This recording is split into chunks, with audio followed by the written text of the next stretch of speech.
Ça tourne-tu? Ça tourne. Ray Junior. Comment tu vas? Ben, ça va bien, toi? Oui, ça va super Good. bien. On est vraiment excités de te recevoir dans nos studios. Puis, Ben, merci de l'invitation. c'est vraiment cool de t'avoir avec nous autres. La dernière fois que moi, je t'ai parlé, en fait, c'était la première fois. Ouais. Je voulais te rencontrer pour l'entrevue. Puis tu m'avais dit, j'ai pas de temps. C'est impossible qu'on puisse se rencontrer. J'ai pas 5 minutes à moi. On fait tout one shot. C'est ça. Puis là, à ce moment-là, tu sais, moi, je me fais souvent dire, j'ai pas le temps, ou, ouais, tu sais, ça va arriver, on va vouloir rencontrer les gens, puis ils veulent se débarrasser de toi, puis ils ont pas de temps. Puis récemment, je me suis mis à me plonger plus dans ta carrière, ce que tu as fait jusqu'à maintenant. Puis t'es pas vieux. Je pense qu'on a quasiment le même âge. Ben oui. Puis là, j'ai comme réalisé qu'effectivement, t'avais probablement 0 minute. Fait que je veux te remercier de passer. C'est Ben, vraiment ça me cool fait vraiment plaisir. de te voir ici. T'es impliqué dans toutes sortes de projets, et des très, très, très gros. Puis quand on regarde ton profil, t'as un profil pas mal atypique d'entrepreneur. T'es parti, tu sais, puis quand on regarde le projet que tu es en train de développer ici actuellement à Mirabel, plusieurs dizaines de millions de dollars de projets. Puis t'es pas né d'une famille riche, hein, c'est ça? Non. Puis t'as commencé à la base. De travailler, ça s'est tout scalé. Veux-tu nous parler un peu, parce qu'il y a sûrement des jeunes là, qui nous regardent actuellement et qui ne te connaissent pas, peut-être les plus vieux avec la NASCAR, Ouais. mais t'es qui, Ben- tu fais quoi dans la vie? Ben, dans le fond, je viens des années 70. Je suis né en 1970, le 14 février. Puis, ben, ma mère, dans le fond, parce que je fais quand même plusieurs conférences pour la persévérance scolaire, puis l'entrepreneuriat, le leadership. Puis, j'aime beaucoup voir les gens avoir du succès, les gens réussir. J'aime ça voir les gens heureux autour de moi, puis dans ma ville, dans mon environnement. Fait que je m'implique énormément.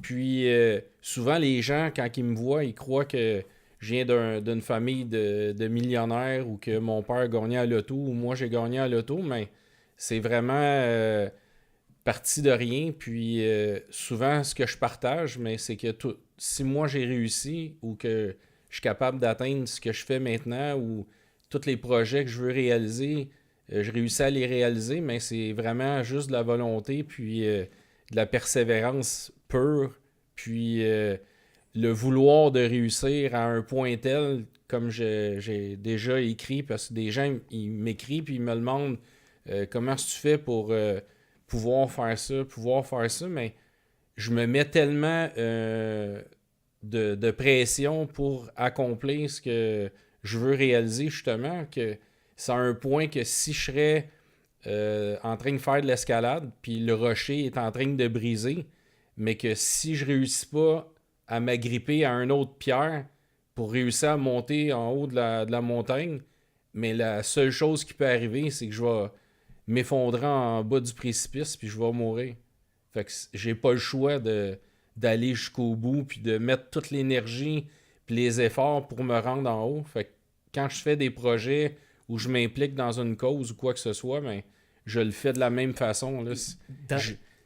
C'est comme si ma vie serait en péril, puis j'ai pas le choix de le faire comme il faut, puis de me rendre au top. Là. Dans ton cas, le succès a 0 rapport avec les papiers, là. Non. T'es pas allé à l'école longtemps ou je sais pas dans quelle mesure t'es scolarisé, là, mais j'ai lu à quelque part que t'avais pas lu beaucoup de livres dans ta vie. Non, vraiment pas. Fait que c'est pour ça que j'explique ce que je viens de te dire. Ouais. Puis d'où ce que je viens, c'est pour ça que je dis aux gens quand je fais mes conférences dans soit les écoles primaires, le secondaire ou dans des maisons des jeunes ou peu importe où ce que je vais parler de mes accomplissements puis qu'est-ce que j'ai envie de faire où est-ce que je vais aller. Mais c'est important que je le dise pourquoi que je réussis. Puis si je réussis, mais tout le monde peut réussir. Il faut juste avoir la volonté absolue de le faire. Puis c'est de où ce que je pars qui fait que, justement, comme la scolarité, ben moi, je suis né en 70 j'avais une mère comme tout le monde, T'es un né père Où t'es né? à Montréal. OK. Puis, c'est ça, ma mère est partie, j'avais peut-être 3 ans et demi, 4 ans, 5 ans dans ces alentours-là. Je m'en souviens pas vraiment. Puis, c'est mon père qui me gardait avec lui. Puis j'ai été élevé un peu à la bonne franquette, genre au garage que mon père travaillait au coin de Fleury puis Saint-Laurent, à côté du marché Jean Talon. OK. Fait que j'ai été élevé avec le public. Fait que c'est les gens. T'étais jeune, t'avais quoi, 4 ans, J'avais 4-5 ans? 4-5 dans le ans. garage? Là, ouais, Fait qu'il t'amenait au garage avec lui le matin? C'était mon service de garde, c'était avec le les garage. mécaniciens au garage. Puis qu'est-ce que je faisais de mes journées? Ben, je plaçais des cannes d'huile, ces tablettes, des canisses de lave-glace, ces tablettes encore. Je nettoyais, j'allais aux pompes, je mettais de l'essence dans les voitures. Puis là, ben, c'est le fait d'être avec le public, puis que mon père m'a comme laissé à moi-même parce qu'il fallait qu'il travaille. Tu sais, si lui, il travaille pas, le garage, il roule pas. Fait que le fait qu'il travaille, puis je suis au garage, mais je suis laissé à moi-même. Fait qu'il fallait que je m'arrange là, pour que je tue le temps, dans le fond. Puis la manière que j'ai appris à tuer le temps, mais c'était à jaser avec les gens, puis je voyais tout le monde travailler. Fait que instinctivement, ben, je me suis mis à faire des tâches comme je voyais les gens faire des tâches. Puis là, ben, j'ai appris énormément de choses de cette façon-là. Puis l'entrepreneuriat, peut-être que ça a commencé de cette façon-là. Mais oui, tu as vu ton père aller. Exactement. Tu as grandi dans la business de ton père. Tu as vu les efforts qu'il a fallu qu'il mette pour la faire fonctionner. Exactement. Il devait travailler probablement 6, parfois 7 jours semaine. Ça ressemblait à ça pas mal. Exactement. Puis, ben, il était mécanicien, fait qu'il gagnait pas des salaires de scientifiques puis de premier ministre ou de grands PDG de grandes entreprises. Fait qu'on vivait bien, mais on n'était pas milliardaire. Fait que quand j'ai commencé, ben un petit peu avant de dire ça, là j'allais pompiste, puis j'ai remarqué que plus j'étais gentil avec les clients, mais plus qu'ils me donnaient du pourboire. Exactement. Ouais. Puis là, ben, je me mettais tout le temps des défis, mais j'avais 6-7 ans. Là, j'étais pas à 15 ans, puis 17 ans. Là, j'avais 7 ans, 8 ans. Puis là, j'allais pompiste. Puis là, ben, mon père me disait la meilleure façon que les gens apprécient ton travail, mais c'est que tu sois poli, souriant, puis que tu donnes du bon service. Fait que moi, j'avais enregistré ça. Fait que quand j'allais aux pompes, là, je demandais aux gens, ben, vous voulez faire le plein, tout ça. Fait que là, les gens disaient, ah, ben, mets 5$ ou 10$ ou fais le plein. Puis quand ils me disaient de faire le plein, mais là, l'essence, elle coule pendant un petit bout. Fait que là, je disais aux gens, voulez-vous que je lave votre pare-brise? Fait que là, je lavais le pare-brise. Là, quand l'essence était faite, ben, là, je disais, bon, mais c'est 15$. Fait que là, les gens étaient contents. Fait qu'ils me donnaient, mettons, 25 sous parce que j'avais mis l'essence et lavé le pare-brise. Puis là, je me disais, ben, je vais essayer d'autres stratégies. Là, je faisais l'essence, le lavage du pare-brise. Je leur demandais, voulez-vous qu'on vérifie votre huile? Fait que souvent, les dames, ils n'avaient pas le goût d'ouvrir le hood des voitures. Là, c'était gras, là, c'était sale dans ce temps-là. C'est pas propre comme aujourd'hui. Là, les moteurs à 8 cylindres, puis l'huile, ça revolait en dedans du hood. Fait que c'était tout crotté. Fait que là, je vérifiais l'huile, lave les vitres, mets l'essence. Là, c'était 50 cents. 50 cents, exactement. Là, après ça, je m'ambitionnais tout le temps. Fait que là, ben. T'avais quel âge à ce moment-là? Au moment où ton père te laisse faire ses. 8 ans, 9 ans, 7 ans. C'est sûr qu'avec un visage de 8 ans, c'est bon pour le type aussi, là. Ah, ça l'aidait. Avec un gros sourire, puis je mettais mes dents en évidence. Fait que les gens, s'il y avait un matin qui startait pas bien, puis là, ben, ils voyaient le kid arriver pour mettre de l'essence avec un grand sourire. Juste ça leur changeait leur humeur. Tu sais, quand j'arrivais, il était rough un peu. Puis là, ben, j'étais tellement souriant qu'automatiquement, les gens, ils répliquaient avec la gentillesse et un sourire. Tu sais, fait que ça start bien une journée pour ces gens-là, puis pour moi aussi. Fait que j'ai été porté tout le temps à être souriant, puis gentil avec les gens, naturel, à cause que ça a commencé comme ça. Puis là, ben, la joke, c'est que je voulais me rendre à une pièce de type. Fait que là, ben, je checkais l'huile, laver vite. Je demandais s'il voulait mettre de l'air dans les pneus. Fait que là, j'étais rendu à 75 cents de type. Fait que j'essayais toujours de trouver une stratégie pour que les gens voient que j'étais là pour le service puis qu'ils soient contents. Puis les clients revenaient, puis je faisais presque plus de pourboire que tous les pompistes du garage. C'est clair.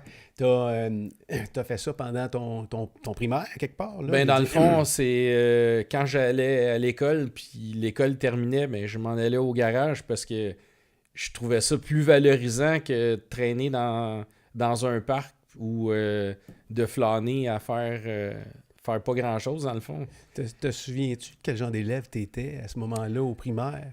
Euh, Parce que tu dis que c'était plus valorisant de m'en aller au garage puis de servir c'était des gens. après avoir été à l'école, mais l'école, ça c'est une autre chose. C'est souvent quand je fais mes conférences, parce que quand j'étais en affaires, en aménagement paysager, j'avais beaucoup d'employés qui rentraient pas le matin, qui arrivaient en retard, qui avaient 56 millions de raisons, puis à toutes les fois que je jasais avec eux pour essayer de savoir pourquoi ils étaient comme pas très stables ou fiables, tout ça, mais ils amenaient tout ça sur la faute de leurs parents. Ah, j'ai pas eu une bonne jeunesse, mon père est alcoolique, ou ma mère a été droguée, ou il me battait, ou peu importe, ou mes parents m'ont pas donné de temps à moi, mais c'est pour ça qu'aujourd'hui je suis pas discipliné. Mais j'ai tout vécu ça dans le fond. Puis c'est toi qui es maître de ton avenir. Fait que si tu veux vraiment réussir, ben c'est pas tes parents qui vont te faire réussir, c'est toi avec ta volonté qui va faire que ta vie va être bien plus tard, ou qu'elle va être Tout à fait. misérable, ou tu vas être malheureux toute ta vie. Tout à fait. On a quand même une certaine influence de nos parents. Les parents vont aussi agir à quelque part un peu comme modèle. On va en trouver plus tard en vieillissant à travers le sport ou un paquet de trucs. Tu penses que ton père t'a laissé quoi? Parce que quand je regarde ça, là, si ça te dérange pas, tantôt avant l'entrevue, je t'ai demandé hier, j'ai trouvé des chiffres, ça te dérange-tu que je parle de tes chiffres? Parce que c'est vraiment incroyable de voir de où tu arrives versus le modèle que la société prône. Là, tu vas à l'école, tu trouves une bonne job, puis plus ton papier est élevé, plus tu vas réussir. De regarder à l'âge que tu as aujourd'hui, tu es loin d'être en fin de carrière, là, puis à être passionné comme tu es là, tu vas probablement travailler encore plein d'années. Là. Sûrement. Mais tu sais, tu regardes ces chiffres-là, là, je veux dire, 170 millions de dollars en projets immobiliers dans le courant des dernières années, ou probablement depuis le début de ta carrière.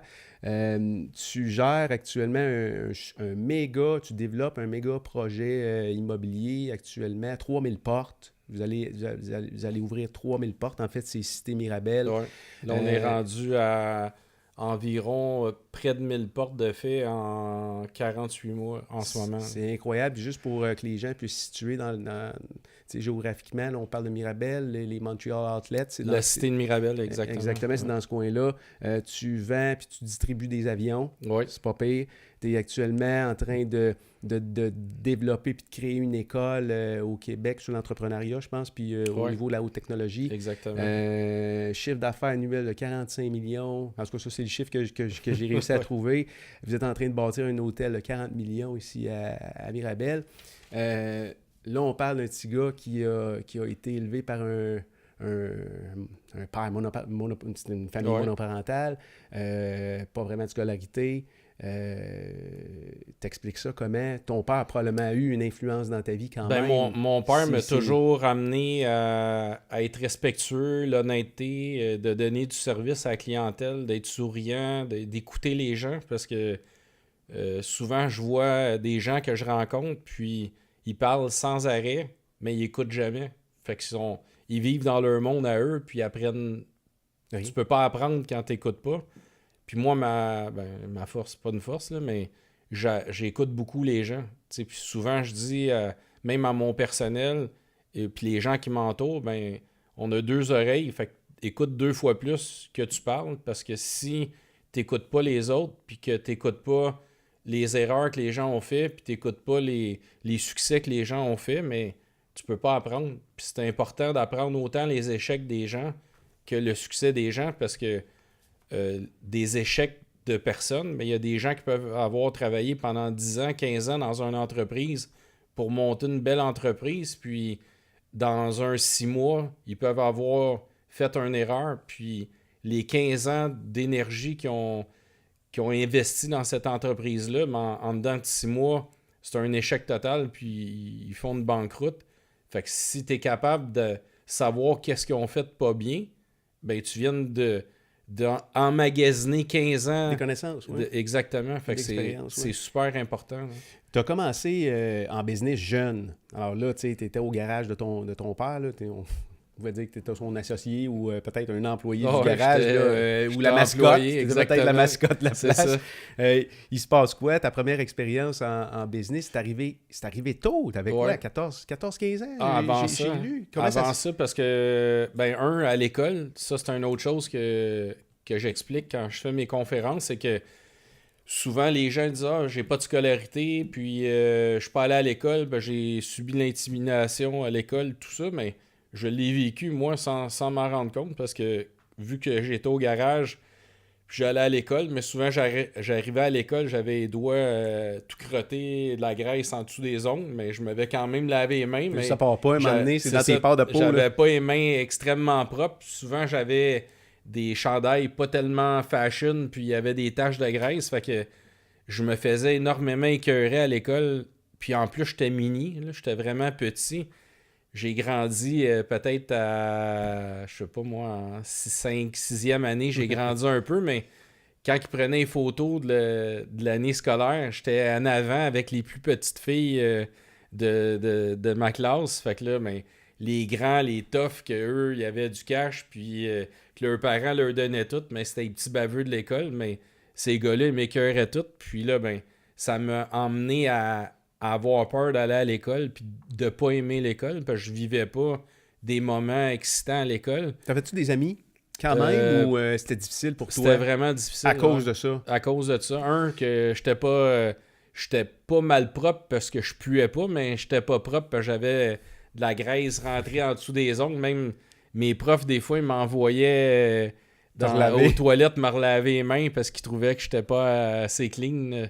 Fait que tous ces moments-là, ça fait que tu perds un peu confiance en toi. Le fait de te faire écœurer par les toughs qui jouent au hockey puis que eux sont hot dans le sport, mais moi, je performais pas dans le sport, mais je performais dans le service à la clientèle puis l'entrepreneuriat. Là, il n'y a pas de place pour ça à l'école. Non, pas en tout.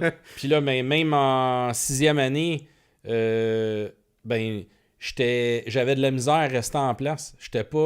J'écœurais pas le monde parce que c'était moi qui se faisais écœurer. Fait que j'étais pas placé pour écœurer le monde, mais j'avais de la misère à rester en place sur ma chaise puis que le cours passe. J'avais hâte qu'il finisse pour m'en aller où est-ce qu'il y avait de l'action puis tout ça.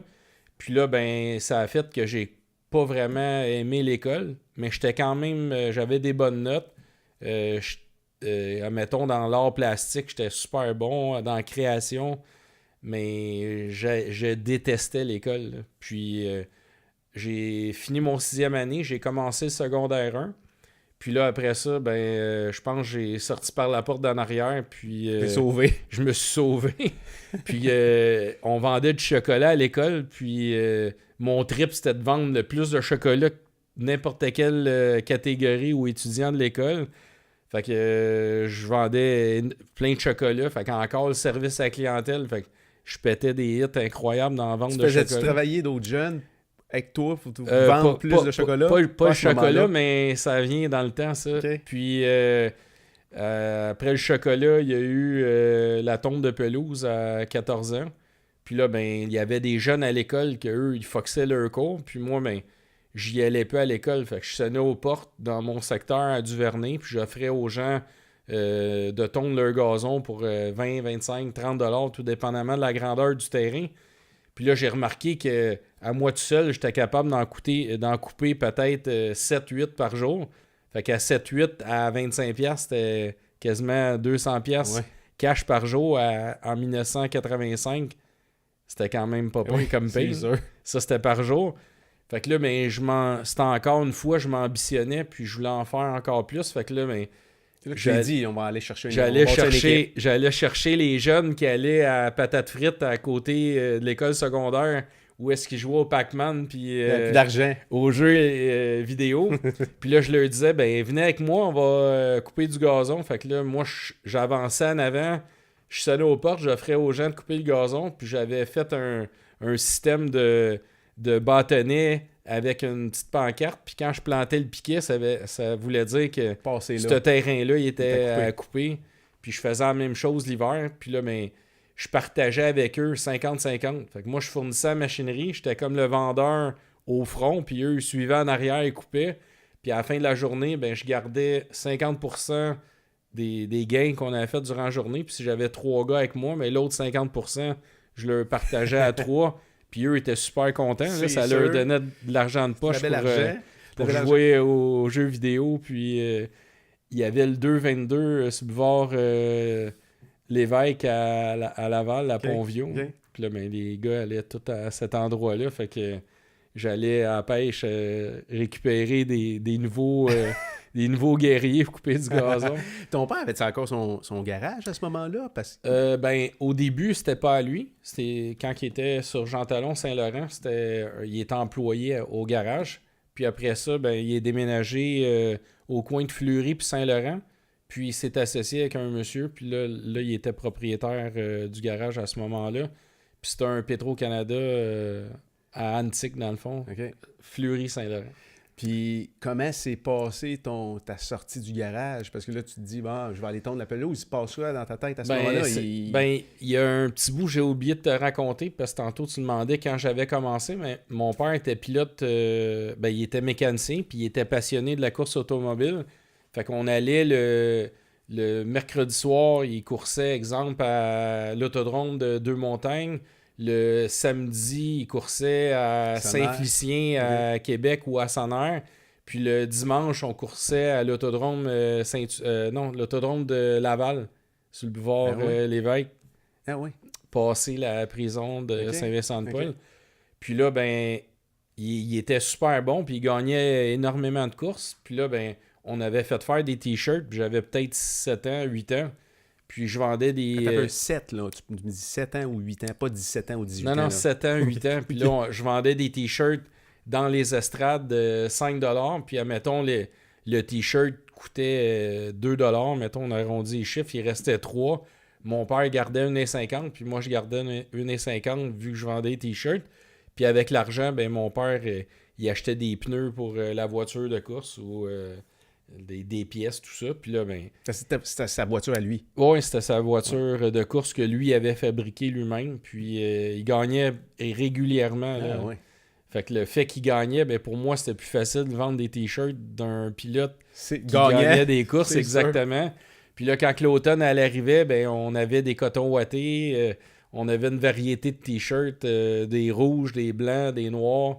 Fait que les gens dans les estrades, ben, il y avait toutes sortes de couleurs de t-shirts à l'effigie de la voiture de course à mon père avec son nom dans le dos puis son numéro de voiture.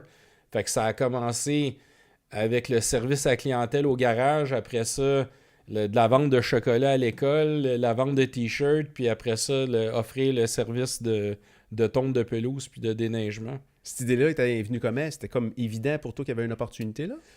Le déneigement, ouais, je m'en souviens. Ou la pelouse? Ben, la pelouse est venue à cause du déneigement parce que mon père, au garage, mais il y avait des clients en entour du garage, des commerces qui étaient clients au garage, puis avec le towing qu'il appelait la remorqueuse, mais il y avait une pelle en avant pour déneiger le terrain du garage. Puis les commerces aux alentours, eux aussi, avaient besoin de se faire déneiger. Fait que mon père, il allait déneiger les stationnements des autres commerces aux alentours. Puis là, ben, quand j'ai vu que lui faisait ça, ben là, moi, j'ai commencé peut-être à 11 ans, 12 ans, 13 ans, à offrir à mes voisins aux alentours où on restait à Duvernay de déneiger leur trottoir puis leur stationnement avec pelle à main puis une souffleuse à gaz. Puis là, ben, même principe, j'avais une gang de gars qui pelletaient les pelles, les balcons, puis les marches. Puis j'avais un autre gang qui faisait le driveway avec la souffleuse. Puis moi, je sonnais aux portes pour aller solliciter les gens. Puis le fait d'avoir fait ça l'hiver, mais les gens, ils me disaient « Ah, ben cet été, reviens pour faire notre gazon. » Puis c'est comme ça que ça a vraiment commencé. Tu étais jeune, parce que puis là, en plus, ça implique l'équipement, là. Les tondeuses, ouais, les souffleuses. J'achetais ça. Ben, la souffleuse, c'était la souffleuse que mon père avait pour qu'on déneige notre stationnement de la maison. Puis l'équipement, je l'achetais à mesure avec l'argent que je faisais. J'allais dans des ventes de garage. Puis vu que j'avais été élevé dans le garage, mais j'avais appris à faire de la réparation, de la mécanique.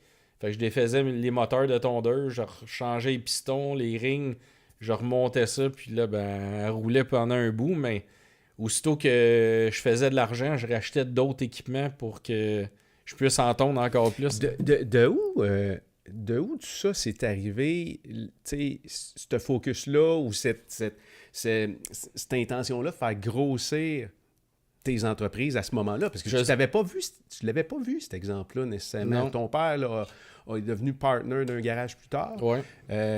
J'imagine que tu devais être un très, très bon gestionnaire d'argent très, très tôt. Tu Mais ne devais pas dépenser de Non. l'argent dans les machines à boules puis Non, pas en des tout. Pac-Man. Non. Ça vient de où, tout ça? Ben, je te dirais peut-être c'est tout ce que j'ai vécu à l'école, le fait de me faire écœurer, puis j'avais pas de souliers sur la coche, puis j'avais pas les jeans les plus hauts, puis j'avais pas le gros manteau qui était à mode, qui coûtait la totale, puis que mon père, lui, mais, vu qu'il avait moins les moyens, puis que pour lui, c'était peut-être pas important la mode, mais j'avais pas cette jacket-là qui était hot, puis le fait de travailler, ben, j'ai pu m'offrir des vêtements qui accotaient ceux qui avaient des plus beaux vêtements. Puis la plus belle bicyclette, mais mon père m'en achetait une avec les moyens qu'il avait, mais tu peux avoir une bicyclette à 50$ ou à 100$, puis tu peux en avoir une à 200$. Fait que, tu sais, quand t'es jeune, tu regardes toujours ce que l'autre a de mieux que toi, puis le fait que t'as pas la plus belle... c'est même encore comme ça aujourd'hui, t'as pas la plus belle maison, ben là, ton voisin a la plus grosse. Fait que là, ben... Ça m'a peut-être poussé à m'ambitionner, à vouloir avoir du succès. Le fait que mon père coursait puis qu'il était un champion. Populaire, un champion, mais je vivais les victoires avec lui. Fait que j'ai appris à connaître la victoire. Fait que j'avais le goût de gagner ma propre victoire à moi. Fait que c'est peut-être un mélange de toute cette combinaison-là qui fait que je m'ambitionnais tout le temps. Puis à chaque fois que je faisais quelque chose, je voulais toujours faire mieux que de ce qu'il s'avait fait dans le passé, peu importe là. Ton père t'accompagnait-tu encore dans tes décisions? Il était-tu dépassé pour par vrai, ça? Ou... Mon père m'a toujours dit, il m'a toujours laissé aller, pour vrai. Puis il m'a toujours poussé à donner le meilleur de moi-même, le respect des gens, d'être honnête, puis de jamais prendre de raccourcis pour faire de l'argent facile. Puis que là, ben, tu fais une connerie parce que tu as voulu sauver 1 an de travail pour essayer de faire de l'argent rapide en faisant des mauvais gestes. Je sais pas, moi, je te donne un exemple. Voler des radios dans les voitures, où j'en connais des jeunes là, qui étaient alentour de moi. Leur trip, c'était de voler des mags sur les voitures, mais je le voyais qu'eux faisaient ça. Ils faisaient de l'argent facile. Moi, je souffrais pour gagner mon argent. Je sonnais aux portes. Je coupais du gazon. Je me mettais quasiment de la vaseline dans la craque des fesses. Tellement que je marchais dans la journée, puis il faisait chaud, puis là, ben, le lendemain, je retravaillais encore. Fait que tu te ramasses avec le derrière irrité à force de marcher à 30 degrés en plein été. Puis là, tu vois ces gens-là qui la gagnent facilement, mais j'ai jamais été attiré envers ça. Fait que il m'a emmené des bonnes valeurs, puis il m'a donné un focus, dans le fond, de leader, puis j'ai juste orienté ma vie puis ma façon de faire de cette façon-là. Puis aujourd'hui, ben, ça m'a emmené à ce que je fais maintenant. Ton père, es-tu encore en vie? Oui, il est encore en vie. Ben, il est né en 1941 dans le temps de la guerre, puis là, il est rendu à 78 ans, puis il est en super forme, puis il travaille encore son garage? Physiquement. Il travaille pas au garage? Ben, il a sa maison avec un petit garage, puis il bisonne, là, il arrête jamais. Là. Puis, il est impliqué un peu dans ton écurie? Ben, quand je coursais en NASCAR, ben oui, il s'impliquait, mais plus comme supporter, tout ça, mais il travaillait pas sur les voitures parce que il y avait des problèmes de genoux, fait que c'était plus difficile pour lui. Mais tu voyais qu'il était passionné, puis de voir à quel niveau que j'ai roulé dans des grandes séries, puis tout ça. Incroyable. Puis que dans le fond, c'était avec pas de moyens, puis pas de gros commanditaires, puis moi, c'était plus pour véhiculer le nom de mes projets puis des entreprises. Fait que c'est sûr que c'est un rêve qui est quasiment impensable d'avoir réalisé. Là. C'est encore le fait du précipice puis que je veux pas tomber en bas puis je crève. Fait que je veux toujours aller au sommet du pignon de la montagne. Fait que j'ai fait la même chose dans la course automobile, puis ça m'a emmené à avoir ma licence en NASCAR Canada, en NASCAR KNN aux États-Unis, puis j'ai même eu ma licence en NASCAR Camping World Truck, qui est encore une licence américaine. J'ai coursé en Formule Ford, qui est la Formule 1600. Ouais. Puis, j'aurais jamais pensé pouvoir faire ça dans ma vie, là. Surtout d'où est-ce qu'on D'où vous partait exactement. Fait que ton père il venait avec toi, tu l'amenais toujours, il était est toujours venu là. à Bristol avec moi, vivre l'expérience. On a même une photo avec la légende du NASCAR, qui est la voiture blanc, bleu et rouge, la voiture STP, le numéro 43, qui est Richard Petty, qui est l'emblème du NASCAR. Ouais. Puis on a une photo avec lui. Il y a un imperméable en cuir noir avec son chapeau de cowboy. Puis je suis posé avec lui, avec mon père. Mais jamais quand que je vendais des t-shirts, mon père roulait. Cette personne-là, pour nous, c'était la superstar planétaire de la course automobile. Jamais que j'aurais pensé un jour avoir une photo avec lui dans un puits parce que je coursais sur un circuit américain à Bristol. Fait que c'est comme vraiment incroyable. Mais c'est la passion, puis la persévérance, puis la volonté absolue de réussir qui fait que je me suis ramassé là. Oui, puis c'est les années, tu sais, le compound effect des années de travail qui fait en sorte que tu te rends là où tu étais un beau modèle pour ça. Quand ton père regarde, là, je sais pas si tu es au courant de ces chiffres-là, là, mais quand il regarde ce que tu es en train de bâtir, il regarde tu sais, où tu t'en vas, il dit quoi? Ben pour vrai, je sais même pas. Vous parlez pas de ça?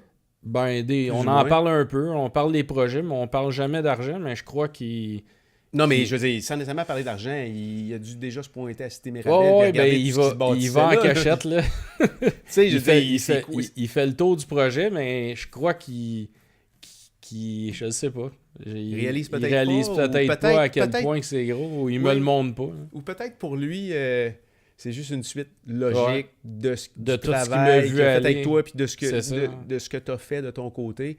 Il doit être pas mal fier. Ouais, c'est ce que je le souhaite. C'est ça, oui, tout, je le souhaite pour parce lui. Parce qu'il y a énormément de sacrifices, parce que pendant que les connaissances que j'avais, qu'eux allaient en voyage, qu'ils faisaient le party, qu'ils se couchaient tard, ben moi, pendant ce temps-là, je travaillais le soir. L'été, il fait noir à 8h30, 9h, mais je finissais mes chantiers en noirceur. Là, on ramassait les outils. On allait stationner les véhicules au garage. J'allais me coucher. Puis le lendemain matin, à 5h, j'étais debout.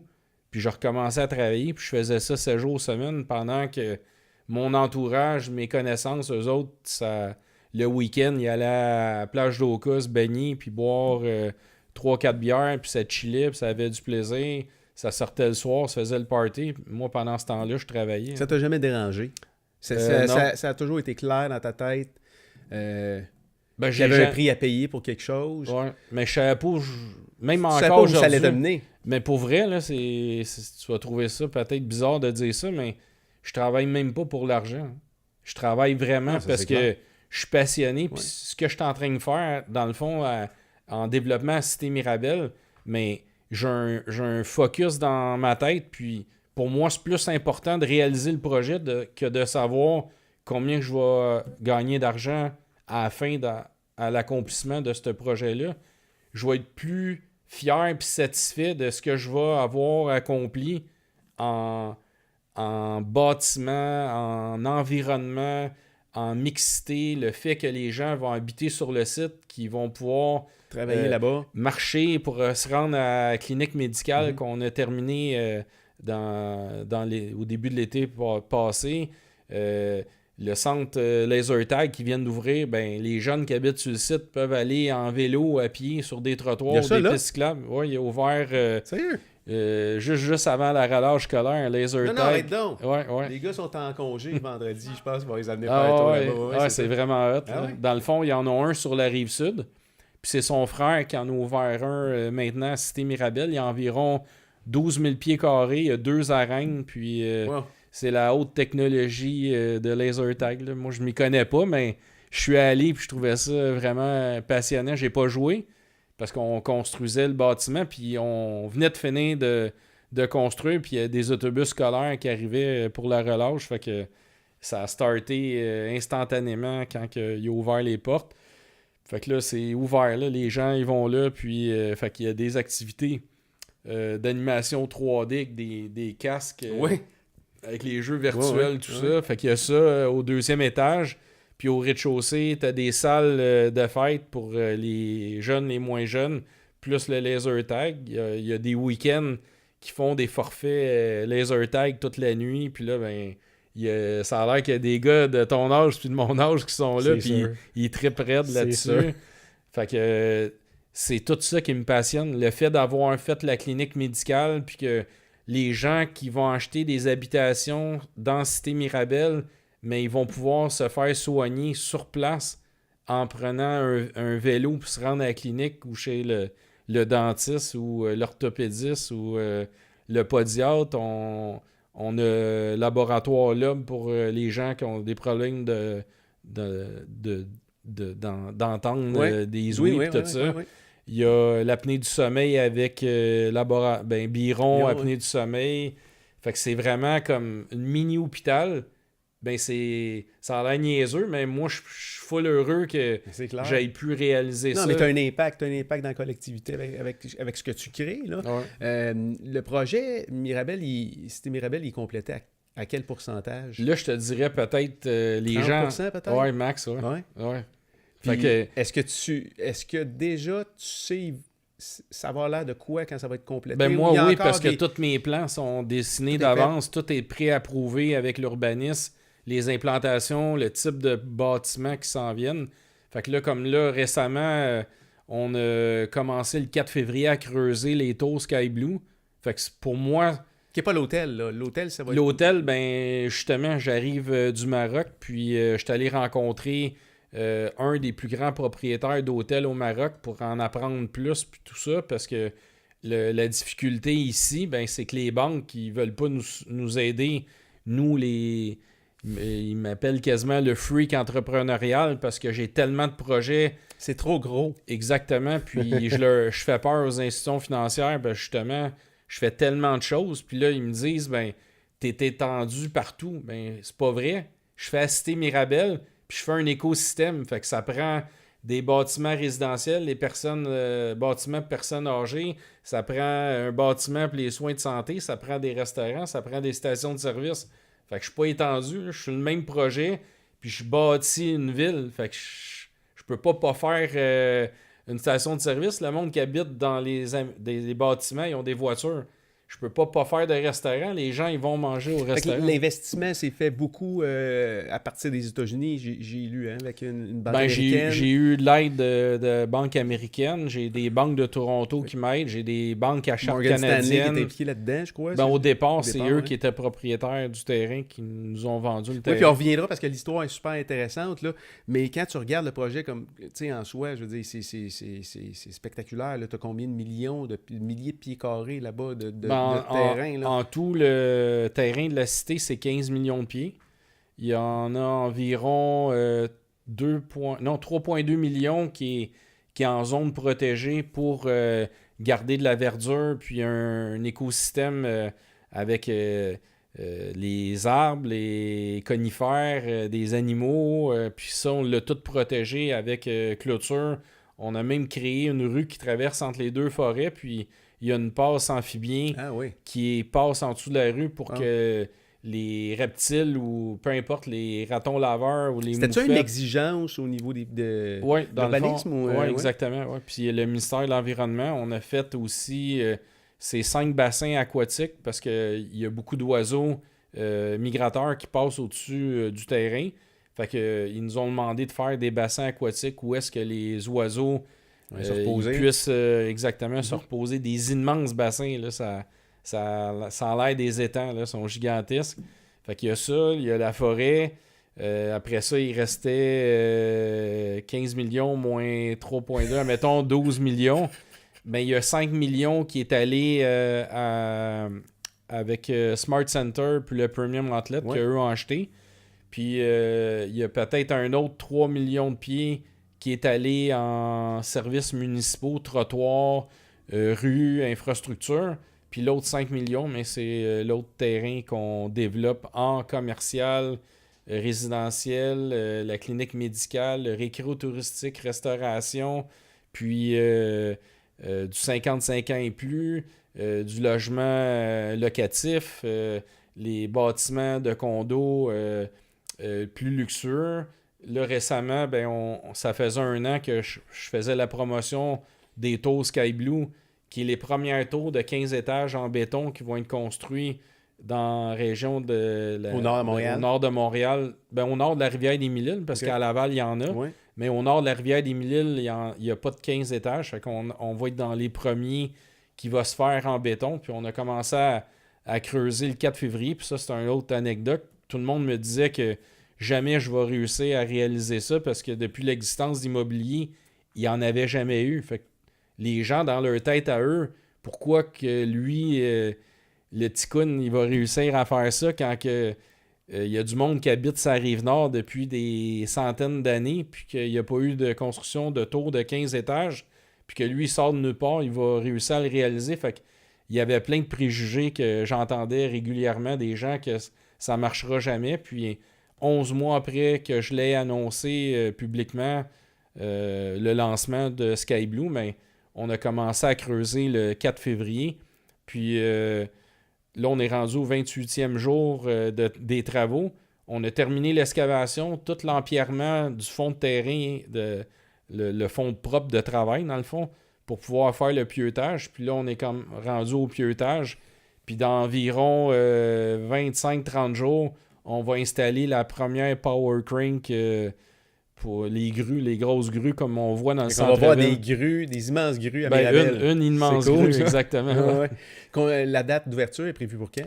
La date de la première livraison des premières unités, parce que ça se livre par étage. Fait que au rez-de-chaussée, dans le fond, c'est le hall d'entrée avec les garages rez-de-chaussée. Qu'est-ce que tu veux dire, ça se livre par étage? C'est ça, je vais t'expliquer ça. Parce qu'on a des garages souterrains. Ouais.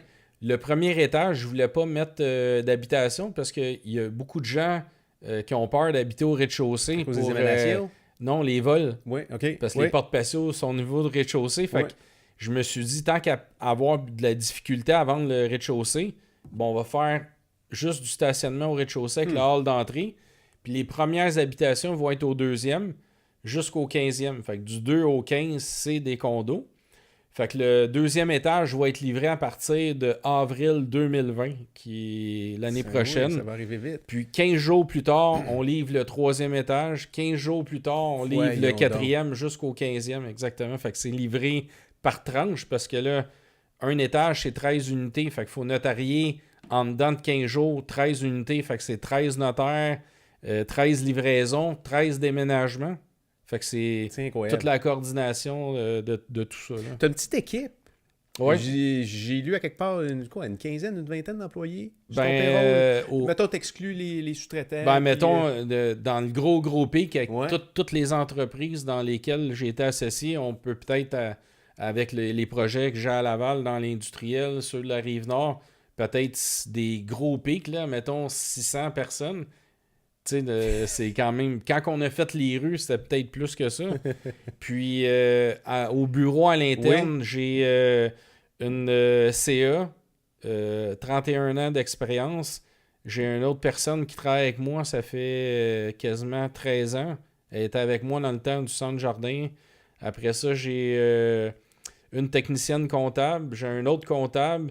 J'ai une dame qui travaillait, dans le fond, dans une firme d'avocats pendant 15 ans. Fait que elle, tout ce qui est légal, tout ça, ça lui trompe pas. Fait que j'ai cette personne-là avec moi.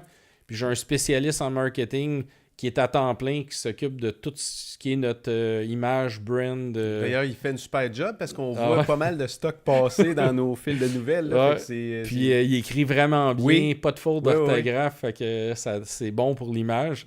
Fait que c'est ça qui est notre équipe. C'est tous des gens passionnés, puis je leur partage ma passion, ma bonne humeur, ma foi de succès, d'accomplissement, puis les gens, ils se défoncent, sont dévoués. Mais tu sais, peu importe les projets, si tu veux réaliser quelque chose, là, puis là, d'autant plus, là, plus c'est gros, plus c'est important, les gens qui t'entourent, l'équipe est tellement importante. Faut que tu t'entoures, oui, des bonnes personnes. Puis je pense que tu as mentionné quelque chose de vraiment important. Si tu sais t'entourer de gens passionnés, tu peux mener quelque chose loin avec une petite équipe, là, parce que je regarde la grosseur de ton projet avec, tu sais, peut-être 15-20 personnes sur le payroll dans ton bureau. C'est hallucinant ce qui se passe là-bas, là. C'est assez fou. Comment se passe, curieux, comment se passent tes entrevues? C'est-tu toi qui passes tes entrevues? C'est toi qui sélectionnes tous les gens qui jouent une J'engage la plupart des gens avec mon feeling, puis... j'ai un bon flair pour les gens, puis je flaire les gens de bonne foi, puis des gens que je sais que je vais être capable d'aller chercher quelque chose en eux. Fait que c'est comme ça que j'engage mon monde. Puis les driver par ta passion, puis par l'exemple que tu donnes. Exactement. Il n'y a pas personne qui peut dire autour de toi que tu travailles pas assez, probablement. Non. Fait que tu es sûrement une inspiration pour ça. Là. Exactement. C'est quoi les prochains gros morceaux qui s'en viennent dans ton projet, là? L'hôtel... l'hôtel...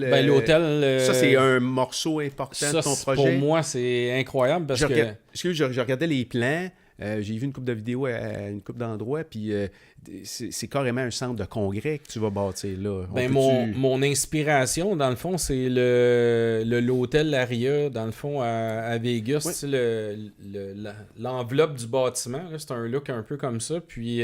je voulais aller chercher quelque chose qui était très vivant comme hôtel. Je voulais pas avoir un hôtel mort, là, genre comme tu vois dans les films d'horreur. Genre, t'as quelqu'un à l'accueil, puis il te donne un trousseau de clés, puis t'as un numéro, puis là, tu t'en vas dans ta pièce, puis tu sais pas ce qui va se passer.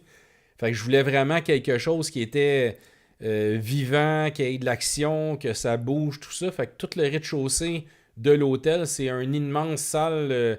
soit de banquet ou de réception ou d'exposition. Fait que j'ai une immense porte de garage que tu peux rentrer des véhicules à l'intérieur, exposer soit des bateaux, des motoneiges, des voitures de course, des lancements de concessionnaires, que ce soit n'importe quelle bannière. Je ne vais pas faire de pub à personne, mais toutes les voitures qu'on est toutes passionnés, autant les hommes que les femmes, ils peuvent faire des lancements à cet endroit-là au rez-de-chaussée.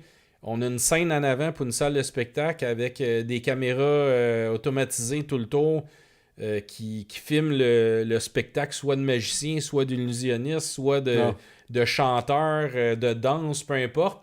Puis, j'ai remarqué que quand je vais dans des conférences, mais les gens, vu que c'est une table ronde, mais sont dos à la scène, mais sont portés à se virer de bord, puis faire dos aux gens avec qui ils sont assis. Puis là, mais je trouve que ça coupe l'interaction, parce que les buts des événements, des banquets, c'est faire des échanges. Mais là, s'il y a un show, puis tu me fais le dos toute la soirée, on n'échangera pas grand-chose. Fait que j'ai mis des écrans latéraux, j'en ai mis 6 sur le long des murs, fait que la vision est en 360 degrés avec des gros screens. Fait que le setup de caméra qui est automatisé, qui fonctionne avec le changement, avec le mouvement, ben les gens sur les écrans, ils vont voir le show en avant sans être obligés de se tourner. Exactement. Wow. Fait que ça, c'est le rez-de-chaussée de l'hôtel. Puis, deuxième étage, c'est l'accueil, justement, où tu as la clé en bois avec le chiffre. Ouais. Fait que ça, c'est l'accueil. Puis, au deuxième étage, tu as toutes les salles où est-ce que les gens peuvent se rencontrer pour faire des meetings d'entreprise, toutes sortes de rencontres d'affaires. Fait que ça, c'est au deuxième. Puis après ça, en arrière de l'accueil, il y a des chambres. Puis après ça, le troisième, jusqu'au 10e étage, il y a des chambres.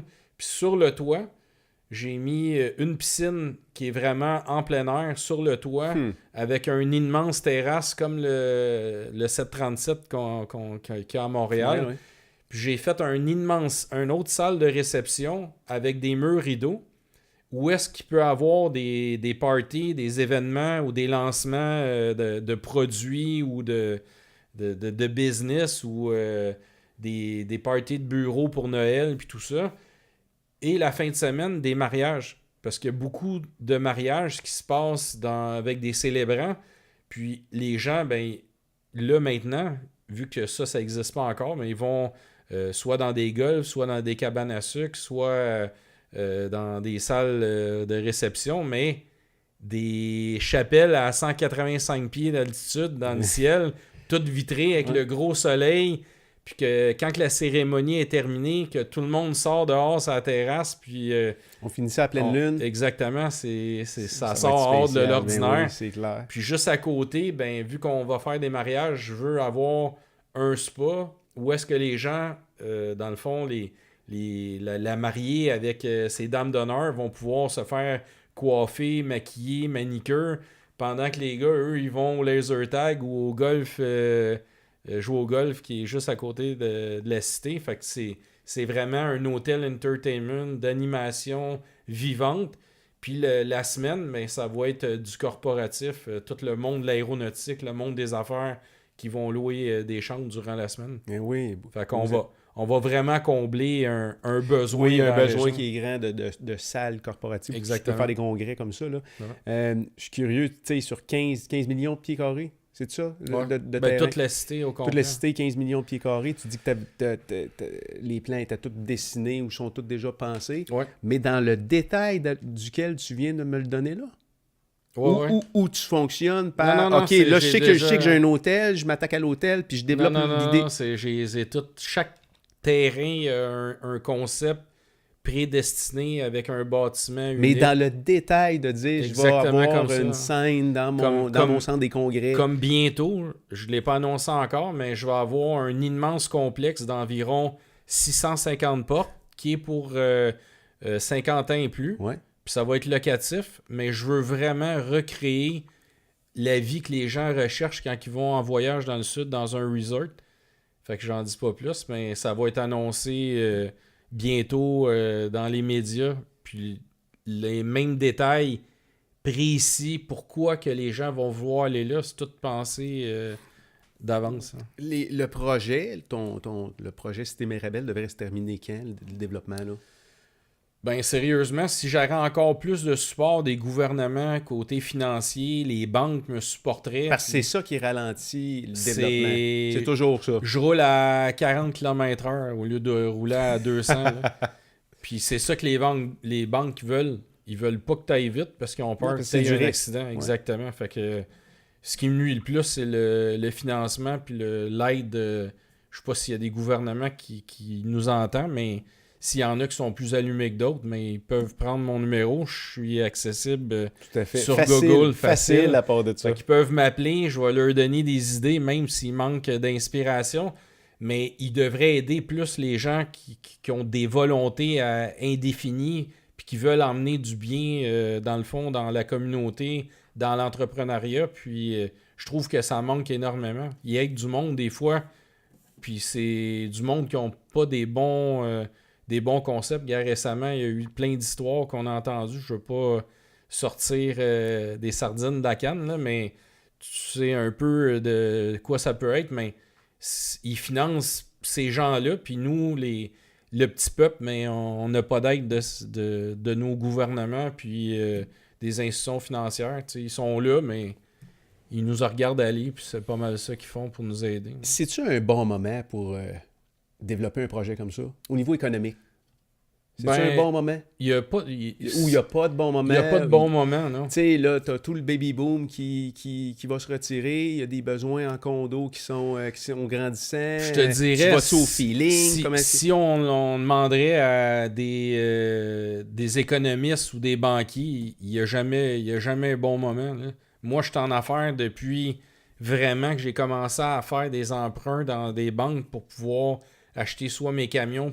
Oui, puis on va y revenir parce que tu es arrivé, si on retourne, mettons, 15 ou 20 ans en arrière, je t'aurais dit, Ray, voici à quoi va ressembler ton futur en 2019-2020. Probablement que tu t'attendais pas à ça pendant tout. Puis il y a eu des portes qui se sont ouvertes, on va retourner là-dessus. Mais tu sens que c'est un bon moment pour un projet comme ça? Ben, c'est pas le bon moment, c'est que je crée le bon moment parce que je fais des choses différemment, puis je les fais voir différemment, puis je m'implique dans tellement de choses que ça l'amène énormément de crédibilité à cause de mes implications, à cause de la façon que je vois les choses, la façon que que je véhicule l'image du projet, c'est ça qui fait que ça devient un bon moment. Parce que si je me fierais au feeling des économistes et des banquiers, ben je ferais rien. Je ferais rien. Je serais salarié, puis j'attendrais ma paye à toutes les semaines. Là, tu dis 40 km/h. Tu roules à 40 km/h. Environ. Tu vas te rendre à destination quand à 40 km/h par rapport à ton projet? T'estimes ça d'après moi, encore 7-8 ans. 7-8 ans. Ouais.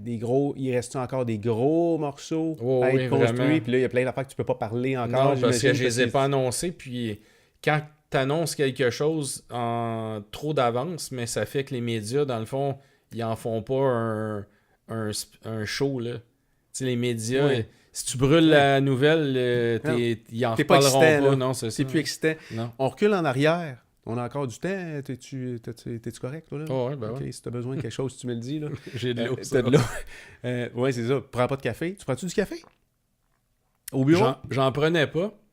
Puis je me suis marié, là, 2 ans. C'est quoi? On se met à boire du café quand on se marie? Non, c'est vraiment drôle. On est allé en Italie. Puis on n'avait pas loué aucun hôtel.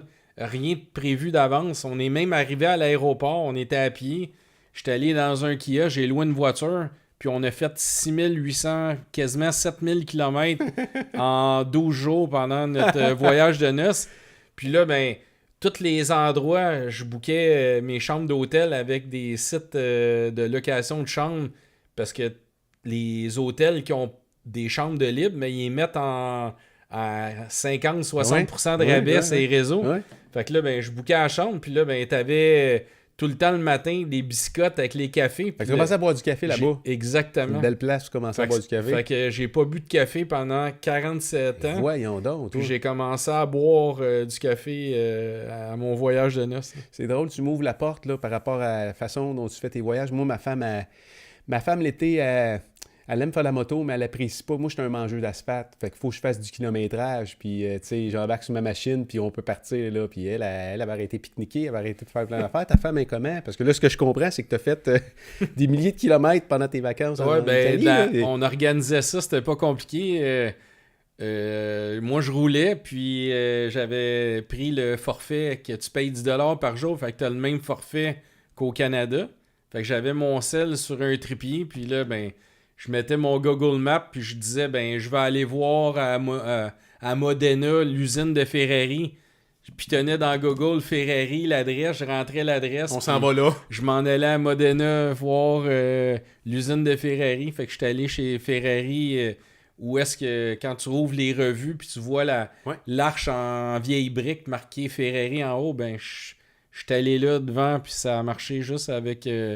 Google Maps, puis... Mais tu t'es pas arrêté ben là. Ah, j'arrêtais pas. Là, t'arrêtes pas? Non, ta femme est comment par rapport à ça? Elle se plaint-tu de ça? Au début, dans les débuts, là, elle chialait, mais là, elle voit que l'aventure, ça l'emmène des belles choses que tu découvres, des nouveaux paysages, des endroits que t'aurais jamais pensé te rendre, puis tu y vas.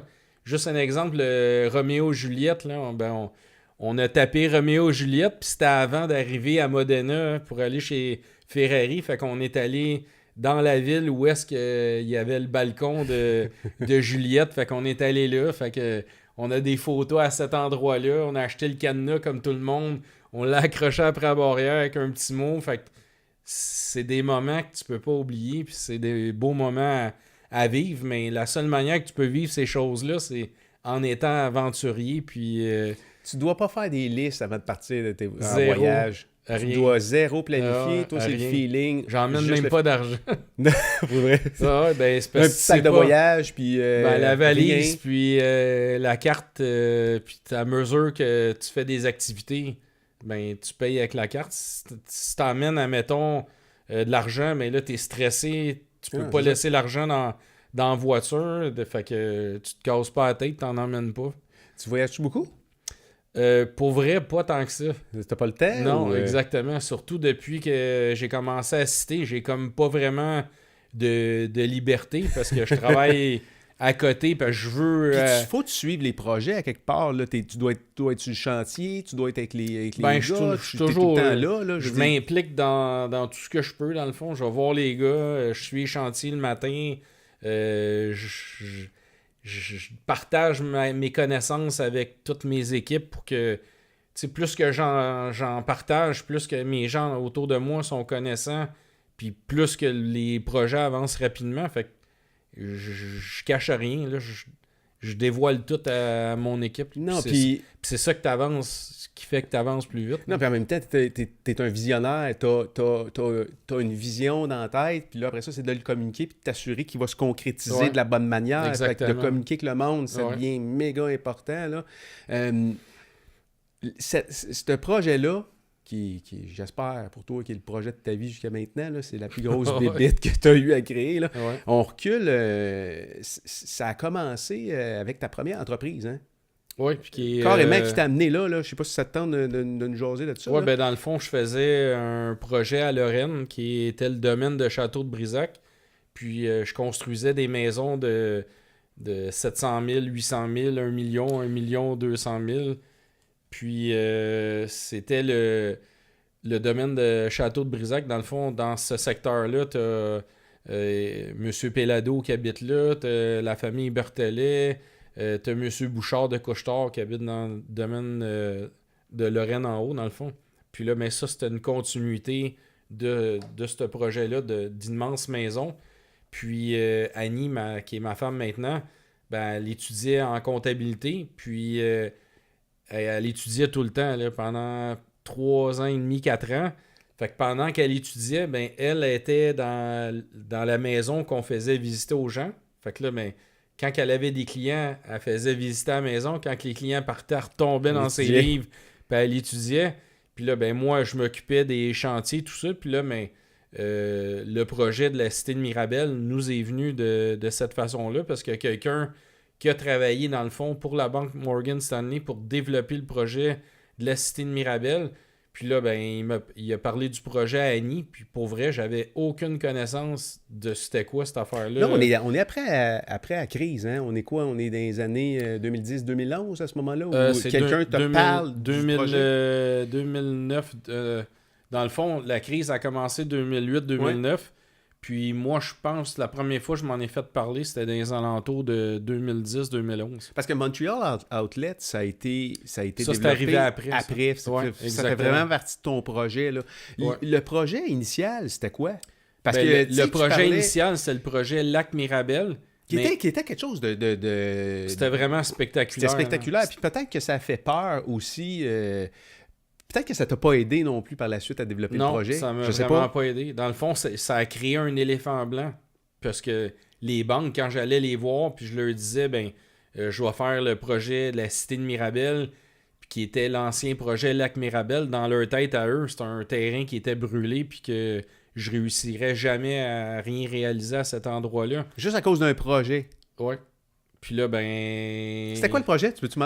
Dans le fond, eux, ils voulaient créer un immense complexe récréo-touristique. Fait qu'ils faisaient les Bass Pro qu'on voit aux États-Unis avec un immense lac que les gens peuvent pêcher, ils peuvent essayer des chaloupes du magasin Bass Pro. Puis en entour du lac, il y avait un outlet, un peu comme à Buena Vista, à côté de Walt Disney, à Orlando. Il y en a un complexe comme ça qui a un lac, puis plein d'outlets en entour, des boutiques, de l'animation, il y avait une piste de karting, il y avait... Tu fais quoi avec tout ça l'hiver? Ben, c'est justement, j'ai aucune idée comment est-ce qu'il aurait géré ça. Fait que quand moi j'ai repris le concept du projet, mais on a tout comme réamélioré l'implantation, l'urbanisation. Fait qu'on est passé de 800 portes d'habitation à 3200 portes. On a enlevé le côté pas superflu, mais qui était comme irréaliste par rapport à notre climat ici, que maintenant on a quasiment 6-7 mois d'hiver. Hein. Tu sais, l'hiver, elle dure longtemps. Oui. Elle commence avec beaucoup de neige. Cette heure, elle commence à l'Halloween quand on sort déguisé, puis le lendemain, il y a une tempête de neige, puis elle part plus. Là. C'est clair. Ça fait une couple d'années qu'on vit ça. Puis regarde, là, on est en mi-mars, puis on est encore l'hiver.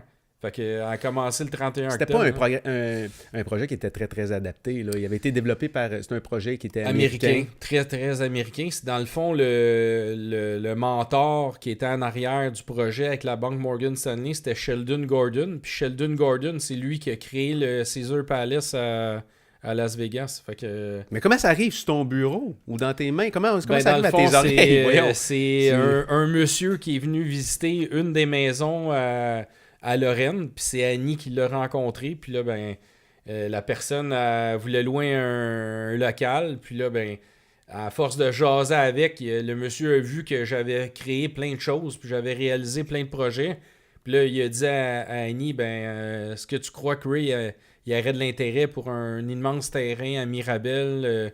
Puis là, ça a commencé comme ça. Voyons donc. Ouais. Mais OK, mais parle-moi de tes premiers contacts avec... Parce que là, il faut que tu parles. Là, j'ai rencontré le monsieur la première fois, puis il a commencé à m'expliquer ce projet-là, mais quand il a commencé à me parler des chiffres et la valeur du projet, j'étais comme... 15 millions de pieds carrés. C'était quoi ton plus gros projet avant ça? C'était le projet de domaine de Château de Brisac à Lorraine, qui était 45 terrains pour faire 45 maisons de 800 000 à 1 250 000 en moyenne. Fait que c'était ça mon plus gros. Puis là, ça c'était comme hors de portée, quasiment impossible à réaliser. Puis là, le monsieur, il avait vraiment l'air à croire en moi. Puis il connaissait pas.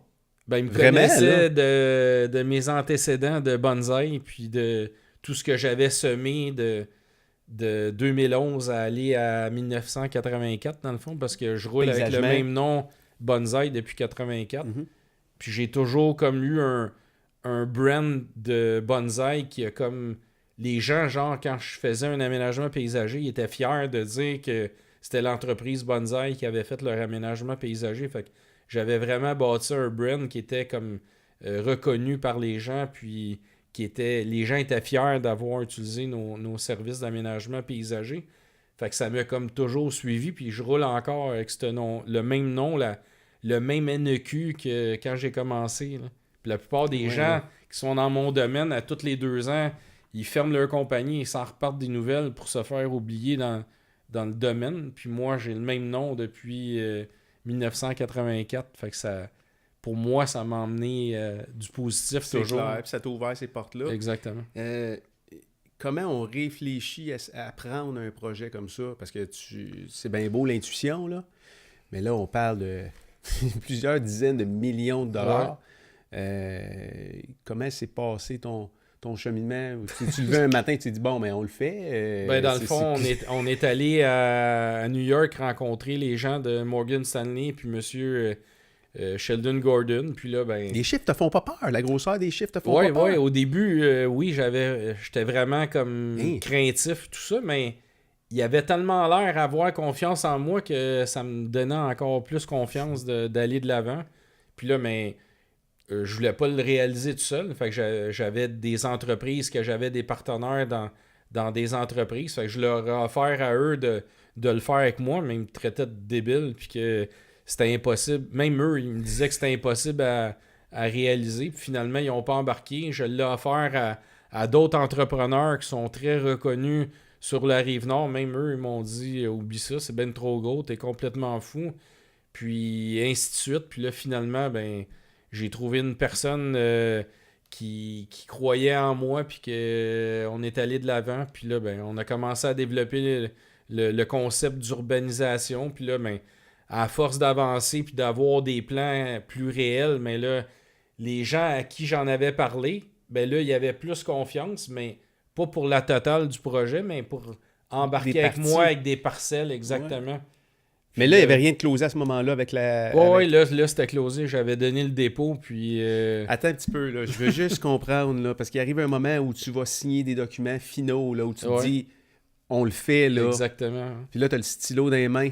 Ouais. Puis là, tu signes le contrat, qui est un prêt de X millions de dollars. Ouais. Et là, il faut que tu rembourses ce prêt-là. Exactement. Et là, il n'y a rien de construit. Non. Il y a personne qui veut prendre la grosseur du risque avec toi? Ou en tout cas, les banques canadiennes ne voulaient rien savoir. Les gouvernements non plus, Non. puis ils sont pas dans le jeu. Fait que finalement, c'est les gens, justement, de Morgan Stanley qui avaient tellement confiance en nous, qui nous ont financés pendant 2 ans sans intérêt. Puis là, à mesure exactement quand il y avait des parcelles que mes partenaires dans d'autres secteurs d'activité de la construction, ils ont embarqué dans un morceau de terrain. Là, on allait chercher un financement avec un projet. Puis tout l'argent qui rentrait, je l'envoyais tout à Morgan Stanley. Gars, ça va faire 5 ans que je travaille sur ce projet-là, puis j'ai pas eu une scène de ce projet-là encore. Là. Ça s'en va encore tout là-bas. Fait que, non, mais là, eux, ils ont été payés parce que là, à force d'avancer, les banques ont commencé à croire au projet. Fait que j'ai eu des financements en montant des projets. Fait que là, eux, ils ont été remboursés dans le délai de 24 mois. Fait que là, maintenant, c'est tout financé par des banques canadiennes puis de Toronto. Ils ont embarqué après, qui ont vu que les risques étaient comme pas éliminés, mais minimisés, exactement. Te souviens-tu de l'endroit où tu as signé ce document-là? Peux-tu me parler? Parle-moi du... dans le fond, c'est mon notaire qui est... Ça s'est-tu fait à New York? Non, ça s'est signé ici. Dans le fond, c'est un de mes mentors, dans le fond, qu'une personne à qui j'ai vraiment confiance, qui est le notaire Paul Larocque, qui a été maire de la ville de Bois-des-Filions pendant, je pense, 6 mandats. Puis, exemple, juste pour te donner une petite anecdote, quand il y a eu la commission Charbonneau, les maires bondissaient toutes comme des clowns qui sortaient d'une boîte à musique. Ouais. Puis là, mon notaire, qui est le maître Larocque, qui est le maire de Bois-des-Filions, il est allé, je pense, à l'émission Paul Arcand. Puis tu sais comment est-ce qu'il est, Paul Arcand? Il nargue les gens pour les faire parler ou les casser. Puis il a dit, vous, monsieur Larocque, comment ça que vous êtes un maire parfait, vous êtes incorruptible? Il dit, c'est en plein ça. Il dit, tout ce que ces gens-là se sont fait à faire, moi, j'en ai pas accepté exactement. Puis garde, aujourd'hui, il a son intégrité, puis les gens, ils ont confiance encore à lui. Puis lui, il pouvait pas se permettre d'accepter des merdes d'offres, peu importe, de cochonnerie, puis perdre sa licence comme notaire. Parce que faut que tu sois clean. Oui, fait que, ça a été signé chez Maître Larocque, exactement. Tu te souviens-tu de ce moment-là, comme si c'était hier, mettons? Ouais. Comment t'étais quand t'es sorti de là? Là, c'était fait, là. Il n'y avait pas de retour en arrière. Non. Te rappelles-tu dans quel état? Parce que là, c'est comme, c'est une autre guerre qui embarque dans la tête, là, parce que tu passes d'un projet qui est peut-être, je sais pas, moins 10, 15 fois plus petit. Là, tu s'en vas jouer une autre ligue. Là, t'as pas le choix. Dans ta tête, il faut que tu embarques dans un autre mindset. Faut que tu aies un focus total. Puis, tu sais, comme je disais tantôt, j'ai pas touché à un sou de ce projet-là. Puis avant que je fasse le projet de la Cité de Mirabel, j'étais confortable financièrement. J'avais des voitures, j'avais un concessionnaire de voitures exotiques, j'avais des Ferrari, des Viper, des Porsche 911, des voitures décapotables. J'avais plein de camions de la construction, tout ça. Puis j'ai tout vendu. J'ai même fermé mon concessionnaire de voitures pour aller récupérer tous les centimes de sous pour pouvoir avancer le projet. Puis j'ai été comme all-in dans le fond. Pourquoi? Pourquoi tu fais ça? Parce que tu aurais pu... Puis tu t'es sûrement fait poser la question souvent par la famille, par les amis. Je sais pas. Pourquoi? J'avais peut-être... Pourquoi? Dans l'aménagement paysager, j'étais rendu un des plus gros entrepreneurs paysagistes avec le plus de camions sur la route, le plus de pépines, le plus d'employés, celui qui faisait le plus de chantiers durant l'été, tout ça. Fait que j'avais comme peut-être plus de challenge, puis je carbure... Peut-être plus ou t'en avais plus? Genre, je l'avais fait. T'étais-tu à la recherche? J'étais au top. Non, pas en tout. Non, même pas. Pas en tout, ça s'est présenté comme ça. Ouais. Puis comme quand j'ai fait le domaine de Château de Brisac, c'est arrivé bizarrement. Je construisais des maisons à Fontainebleau. Puis là, j'avais plus de terrain, j'avais tout construit. Puis là, je suis allé rencontrer un monsieur par hasard, monsieur Pilon, de Roger Pilon. Puis à Pierrefonds, juste pour te donner un exemple, à quel point que ce monsieur-là, il a été un entrepreneur aguerri dans la construction, mais le boulevard Roger Pilon à Pierrefonds, mais il a été nommé en son nom parce qu'il a quasiment tout bâti les maisons dans Pierrefonds. Puis je suis allé là pour m'acheter un terrain, bâtir une maison, puis ça a fini que il m'a tout vendu à la forêt au complet, puis ça a fait que j'ai fait les rues, j'ai ouvert le terrain, ça a créé 45 terrains nouveaux dans la région de Lorraine en haut, puis j'ai bâti maison. Fait que là, ben, ça c'était fait. Fait que Incroyable. c'était un autre projet, la cité de Mirabel. Comment tu gères le doute? Parce que, Je sais oui, pas. tu sers de ton intuition, là, puis tu sais, on peut se tromper des fois. Et comment tu vas gérer ça? J'ai aucune idée. Je sais pas. Je suis pas T'es stressé au par feeling. C'est Ouais. 100% feeling. Ouais. Puis, je veux tellement faire du bien que le projet, il est pas pensé, genre, avec les meilleurs bâtiments qui vont me faire le plus d'argent. Un exemple, la clinique médicale. Ben, j'aurais pu prendre, exemple, 3 mois pour la construire, puis ouvrir avec des médecins, puis on aurait chargé en médecine privée, puis là, les gens arrivent, ils payent, ils se font soigner, ils s'en vont. Mais mon but, c'était pas de faire de l'argent avec la clinique. Mon but, dans mon âme, dans mon cœur, c'était de faire une clinique, puis qu'elle devienne une GMF, puis qu'on desserve des gens qui sont orphelins d'un médecin de famille. Fait que j'ai fait des recherches pendant 3 ans, 4 ans à trouver les bons médecins qui avaient dans eux aussi la même flamme que moi de travailler non pas juste pour le fric, mais de travailler pour les citoyens pour la vraie raison qu'ils sont allés médecins dans le fond. Puis au Québec, mais on paye assez d'impôts, il faut se faire soigner avec la carte d'assurance maladie. Puis moi, mais je voulais absolument que la clinique desserve les citoyens de la région de la Rive-Nord et mes gens qui étaient pour habiter dans la cité de Mirabel. Fait que au lieu de faire un projet en 3 mois, ben tu lèves une bâtisse, tu rentres plein de docteurs là-dedans, puis on collecte les gens, puis ça c'est réglé. Mais j'ai attendu pendant 3 ans, 4 ans pour faire la vraie affaire. Incroyable. Fait que c'est ça. Comment tu voyages un peu pour la business, là, sûrement, tu as vu, puis par la force des choses, par la course aussi, tu as vu, tu es promené aux États-Unis, tu es allé un peu partout, probablement dans le monde, en Europe, puis tout le kit. Comment tu décrirais la culture entrepreneuriale au Québec par rapport à ce qui se fait aux États-Unis? Je te dirais qu'il y a plein de gens avec des potentiels énormes, mais les banques au Canada, ben au Québec, sont tellement chicken que ça empêche des immenses entrepreneurs de s'épanouir puis de réaliser des grands succès entrepreneuriaux. Fait que je pense qu'il y en a plein, mais on manque d'aide puis on manque de. On est-tu de moins support. entrepreneur qu'aux États-Unis? Ah, je pense pas. Non. Non. On est très créatif au Québec. Oh, oui, vraiment. Où il y a beaucoup d'idées. Ah ouais, c'est beaucoup fou. d'idées. C'est sûr que ça prend de l'argent pour Puis le fait qu'on ait beaucoup de climat, ben il y a encore une plus grande opportunité de réaliser plusieurs types d'entreprises parce que tu as des entreprises d'automne, des entreprises d'hiver. C'est clair. Tandis que, je vais te donner un exemple. Plante-nous tous les deux sur une plage à Cuba, on va faire quoi? Hein? On va vendre des chaises longues puis des serviettes de plage puis des popsicles puis de la bière. Mais c'est le même climat à toutes les années. Là, on emmène de la neige, mais là, faut que tu aies des déneigeurs, faut que tu aies des habits de neige, des bottes, des skis, ça crée de la business. Fait qu'on a un climat au Québec qui est versatile, qui fait que il y a tellement de variétés d'entreprises qui peut se réaliser, c'est complètement fou. Hein. Tu es sur un projet de développement d'école actuellement, peux-tu nous en parler? Ben, un petit peu. C'est pas assez avancé. Ben, dans le fond, c'est un regroupement de gens qui viennent de la Chine. Puis, là, 1 an et demi, ils ont acheté le golfe de la Chute.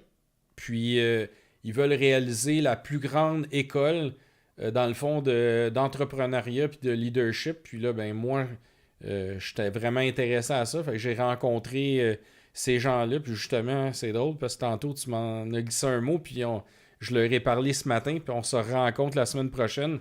Puis, c'est embryonnaire encore, ce projet d'école-là? Ben oui puis non. Parce que là, ils ont payé comptant. Le golfe de la Chute leur appartient. Ils vont fermer la moitié des trous pour bâtir le concept de l'école. Puis j'ai plein d'idées que j'ai emmenées, dans le fond, à l'intérieur de ça, pour faire du recyclage, créer des potagers verticales, créer des entrepreneurs de demain, parce que je sais pas si tu lis beaucoup, là, mais tous les emplois d'aujourd'hui disent tous qu'ils existeront Comme quasiment genre, plus. j'ai lu à quelque part 40% des emplois d'aujourd'hui n'existeront plus dans genre 7, 8, 10 ans. Exactement. Il y a, entre autres, je sais pas si tu es au courant, Ubisoft est en train de créer sa propre école parce qu'ils se rendent compte que le système scolaire n'est même pas capable de suivre les besoins des emplois qu'ils vont Non. avoir demain. Alors, je sais pas si tu as sûrement vu ouais. la même chose. Exactement. Là. J'ai même une entreprise, je me souviens pas du nom, mais j'arrive du Maroc, je suis arrivé lundi, puis j'ai rencontré des grands leaders en entrepreneuriat là-bas, puis ils ont un endroit qui sont spécialisés dans l'intelligence artificielle, puis la manière qu'ils engagent leurs gens, c'est même pas avec un diplôme. Tu peux être un freak de l'informatique puis de la technologie, puis la façon qu'ils fonctionnent, c'est que tu arrives là un matin, ils rouvrent la porte, tu passes un examen, puis Si tu fais un job, ils te prennent tout de suite. si c'est inné en toi, la programmation, ils t'engagent là. Parce qu'il y a autant de gigs qui n'ont jamais été dans aucune institution. Ils l'ont appris par eux-mêmes, puis c'est inné en eux. Fait qu'eux, ils engagent tous ces gens-là.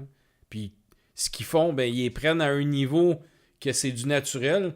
Puis ils ont d'autres gens à l'interne qui les emmènent à des niveaux qui est comme suprême. Là. Tu t'impliques quand même beaucoup dans la collectivité, entre autres au niveau du décrochage scolaire, je pense. Ouais. Là, t'es-tu impliqué dans une fondation, dans un organisme? Ben, dans le fond, je fais des conférences, puis des fois, les gens veulent me payer, mais je veux pas avoir le chèque à mon nom. Sans ça, je vais payer 50% d'impôts. Fait que je fais même pas faire le chèque à mon nom. Je le fais faire directement à un organisme. Fait que je prends le chèque, je le fais faire au nom de l'organisme, je le donne à l'organisme. Fait que j'en ai donné quelques fois à Maison des Jeunes de Mirabel. Ah oui? OK. Je m'implique dans la fondation André Boudreau, qui est à Saint-Jérôme. Dans le fond, eux, c'est pour aider les jeunes qui ont des problèmes de gambling, d'alcool. Puis, dans le fond, on a fait des soirées. On a ramassé peut-être en tout pas loin de 200 000 pour eux. Récemment, j'ai été avec ma femme président d'honneur pour la soirée de Chine, qui était pour ramasser de l'argent pour la fondation de l'hôpital Saint-Jérôme. Puis on a ramassé pas loin de 70 000 durant la soirée. Puis c'est pas 70 000 moins les dépenses, puis qu'il en reste 20 000. C'est vraiment un vrai 70 000 qui s'est en allé dans les coffres pour acheter une machine, une partie, qui va payer une partie de la machine, mais c'est pour faire des opérations, des micro-opérations avec de l'équipement ultra sophistiqué pour que les gens, leur établissement se fasse plus rapidement. Fait qu'on s'est impliqué dans la fondation de l'hôpital. Ils nous ont demandé de le refaire l'année prochaine. On a dit oui. La semaine prochaine, je suis président d'honneur avec Marie-Claude Boisvert, qui est une des c'est la vice-présidente du mouvement Desjardins. Puis c'est pour les petits frères, dans le fond, c'est pour les personnes âgées, dans le fond, que leurs enfants, ils ont leur vie, puis ils donnent pas de temps à leurs parents, puis que leurs parents les voient pas, puis là, ils vivent dans la solitude. Leurs frères, leurs sœurs, sont plus de ce monde, sont décédés, puis là, ça fait que ces gens-là, ils se sentent seuls. Puis là, c'est la soirée qui va se passer chez IMAX à Montréal. Puis il y a plein de monde du domaine des affaires du centre-ville de Montréal puis de partout en travers le Québec qui sont impliqués, dont le Mouvement Desjardins, comme les 3 plus gros commanditaires. Il y a le Mouvement Desjardins, il y a moi qui est la Cité de Mirabel, puis le groupe Jean Coutu, qui sont les 3 principales majeures de cet événement-là. Puis c'est l'argent, elle va s'en aller dans une maison qui est à Oka. Puis eux, ce qu'ils font, c'est que durant le week-end, mais il y a un autobus comme les autobus scolaires. Puis là, les personnes âgées, ils embarquent dans l'autobus scolaire, ils les emmènent à la maison qui est à Oka. Puis les personnes âgées, ils se retrouvent là-bas, puis il y en a qui jouent de la musique, ils peuvent jouer au Monopoly, au Blackjack, au backgammon, aux échecs, mais ça leur permet de se réunir puis passer un beau moment dans la maison Kaoka sur le bord de l'eau. Fait que je trouve ça important de... Tu sais, pas que j'ai été chanceux de ce que j'ai, mais je suis quand même chanceux parce que je suis en santé malgré tous les efforts que je mets dans le travail, mais il y a des gens autour de moi qui ont eu des cancers, qui sont décédés, qui leur est arrivé plein d'affaires, puis tout ça. Puis moi, ben, je vais toucher à du bois. J'ai rien côté de la santé. Je suis en super forme, malgré les 80 heures, 85 heures semaine que je fais à m'impliquer soit dans mes projets de réalisation, dans des causes ou des conférences, ou aller dans les écoles pour les semaines de persévérance scolaire. Puis que je suis tout le temps en forme, je suis tout le temps en santé, je suis tout le temps de bonne humeur. Fait que pour moi, ben, je trouve ça naturel de m'impliquer dans ces causes-là pour ça, j'allais te demander, c'est quelque chose qui s'est fait naturellement de ton côté. Exactement. Ça c'est pas toujours... Tu l'as toujours fait depuis que tu es en business, ou c'est plus récent? Non, même quand que j'étais dans l'aménagement paysager, il y a une maison d'Alzheimer à Laval. Je crois que ça a été fait en 92-93.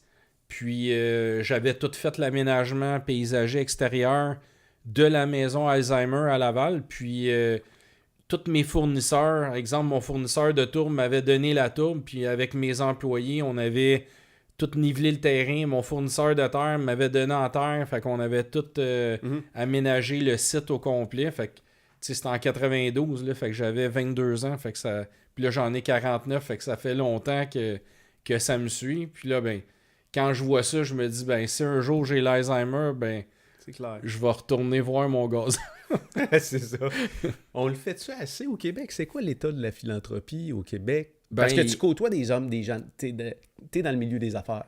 Est-ce qu'on le fait assez? Est-ce qu'on... c'est peut-être... Ben, je te dirais que oui, il y en a énormément. Même il y a des causes qui s'entrecroisent. Est-ce qu'on est généreux, les gens d'affaires au Québec? Oui puis non. Là. Je trouve que ça pourrait toujours être plus. Ça pourrait être plus, mais tu sais, dans le fond, quand tu regardes ça, tout ce qu'on fait en dons, ben dans le fond, on le paye en impôts. Là. C'est ça. Pour les soins de santé, la machine qu'ils vont acheter avec l'argent que j'ai ramassé avec la fondation, mais c'est un genre d'impôt qui est camouflé par les gouvernements.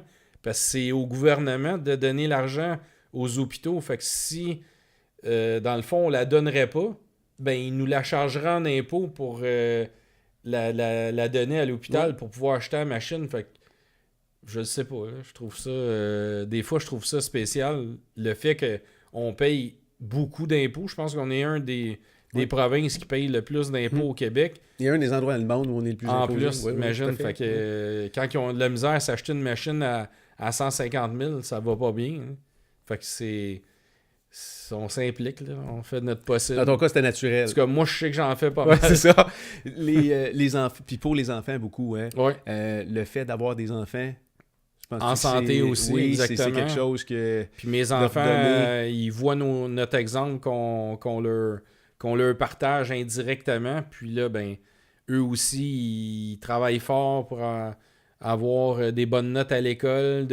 Ils veulent pas nous déplaire. Fait que leur comportement, mais ils font tous les efforts nécessaires pour bien agir. Puis qu'on soit fiers d'eux. Puis là, ben, eux aussi, ils s'impliquent beaucoup dans les causes que je m'implique. Aussi, ouais. Comment tu vois le futur de cette génération-là? Parce que nos enfants ont pratiquement le même âge. Moi, c'est 15-16. Tes enfants ont quel âge? Ben là, ma fille Chloé, elle a 18. Okay. Elle a eu 18 le 4 décembre de cette année. Puis Maxime va avoir 17 le 6 avril qui s'en vient. Comment tu vois le futur de cette génération-là? Parce qu'il y a toute qu'une... Tu sais, c'est probablement une des générations qui a le plus de changements qui se sont opérés avec la génération qui les a précédés. Je veux dire, tout l'ère informatique, l'Internet, les réseaux sociaux, la consommation. Ils vivent dans un monde qui est beaucoup différent. C'est malade. Comment tu vois le futur de nos jeunes? Sérieusement... Ça te fait-tu peur? C'est-tu... peur, je crois pas, là, mais une affaire que j'apprécie puis je remarque énormément, puis je suis en train de travailler un concept justement parce que ma fille est vraiment sensibilisée, exemple, aux déchets qu'on voit dans l'océan, puis tous les fruits qu'on mange sont loadés de pesticides, les animaux sont bourrés de pilules pour avoir des croissances plus rapidement. Ouais. Fait que je suis en train de travailler un immense projet, dans le fond, pour les déchets, pour recycler les déchets quasiment à 100%, puis recréer de l'énergie naturelle avec, dans le fond, tout ce qu'on va récupérer avec les déchets, puis avec l'énergie qu'on va récupérer de ça, ben, je veux monter un projet de serre pour cultiver 100% écologique avec de l'énergie gratuite qui vient de ce qu'on va créer comme énergie avec les déchets qu'on va éliminer au lieu que ça aille dans l'océan. Dans le plastique, on peut récupérer le pétrole. Fait que je travaille sur un immense concept avec des immenses empires, des grosses business américaines pour des centaines de millions de dollars. Puis ça avec, c'est pas annoncé encore, mais... Des projets qui vont être réalisés au Québec? Oui, tout à fait. Dans la région ici en plus. Est-ce que tes enfants sont impliqués un petit peu là-dedans? Ma fille, ça intéressant? Oui, elle capote, là. Surtout le fait quand on voit les vidéos avec tous les déchets, les marées de plastique qui traînent dans l'océan, mais mon concept, dans le fond, ça élimine toutes ces choses-là. Fait que c'est sûr que ça la passionne, puis elle est passionnée de l'entrepreneuriat, Maxime aussi. Puis ce que je trippe dans le fond, c'est que on voit que la génération d'aujourd'hui, ils font attention à leur alimentation. Oui. On a eu la passe, peut-être moi puis toi, la passe du fast-food, les hamburgers, puis la liqueur, tout ça, mais je remarque que Max et Chloé, ils boivent aucune liqueur, ils boivent quasiment juste de l'eau. Fait que ça vient d'eux autres. Eux autres, là, je leur ai jamais dit vous buvez pas de liqueur. S'ils auraient voulu en boire, elle aurait été disponible, mais j'en achète pas. Fait qu'ils m'ont jamais demandé de l'acheter, puis ils boivent de l'eau naturellement par eux-mêmes. Fait qu'ils veulent bien s'alimenter, de la bonne nourriture. Comme là, ils veulent manger moins de viande, mais c'est pas moi qui leur ai imposé ça. C'est le mouvement qu'on voit sur les réseaux sociaux, sur la publicité, de mieux s'alimenter, faire attention. Même dans leurs habitudes de consommation aussi, le matériel, en tout cas, je ne sais pas ce que tu en penses, a beaucoup moins d'importance pour eux qu'ils l'avaient pour nous autres. Là, ça nous prenait un gros char, une grosse maison. Eux autres s'en pour eux, foutent. La liberté n'a pas la même définition. Le succès non plus. Ils veulent voyager, ils veulent être libres de leur temps. Des affaires des fois qu'on aime ça à comprendre. Mais effectivement, quand tu regardes ces jeunes-là vouloir s'impliquer dans la société, puis d'avoir l'intérêt au niveau de l'écologie, c'est vraiment encourageant. Vraiment. Ils ont gravité, ils ont tourné autour des chars, eux autres dessus. Oui, vraiment. Ouais. Parce que tu as fait... j'ai une couple de vidéos là, qu'on va passer vite. Là. Ça fait déjà, je pense, 2 heures qu'on est ici ensemble. Tu as fait circuit NASCAR, Canadien, la série Canadian Tire, pendant quoi, une couple d'années? Dans le fond, j'ai commencé à rouler en karting. J'avais peut-être 7 ans, dans le fond, avec la vente de l'argent des t-shirts, mais j'en gardais un petit peu pour pouvoir me payer des rides de karting. Puis après ça, ça m'emmenait à courser en kart. Dans le fond, je coursais en Formule 100. Après ça, ça m'a emmené à courser en stock car, un peu comme mon père a fait. Puis là, je voulais absolument, comme ma foi, de monter tout le temps les échelons. Il y a une autre étape, on va aller à chercher. Je voulais vraiment courser en NASCAR parce que quand j'étais jeune, je voyais le monde du NASCAR, c'était comme impossible à atteindre. Puis là, j'avais ça comme focus. Puis quand le NASCAR, j'ai su qu'il venait courser au Canada, j'ai été passer ma licence de NASCAR Canada, puis là, je me suis ramassé sur l'île Sainte-Hélène, où est-ce que les courses de F1, puis j'ai coursé sur le circuit en NASCAR Canada. Avec tes véhicules, ou à ce moment-là, tu as signé avec une autre écurie? Là, j'ai été avec mes véhicules à moi, identifiés avec le brand de construction Bonsaï, puis...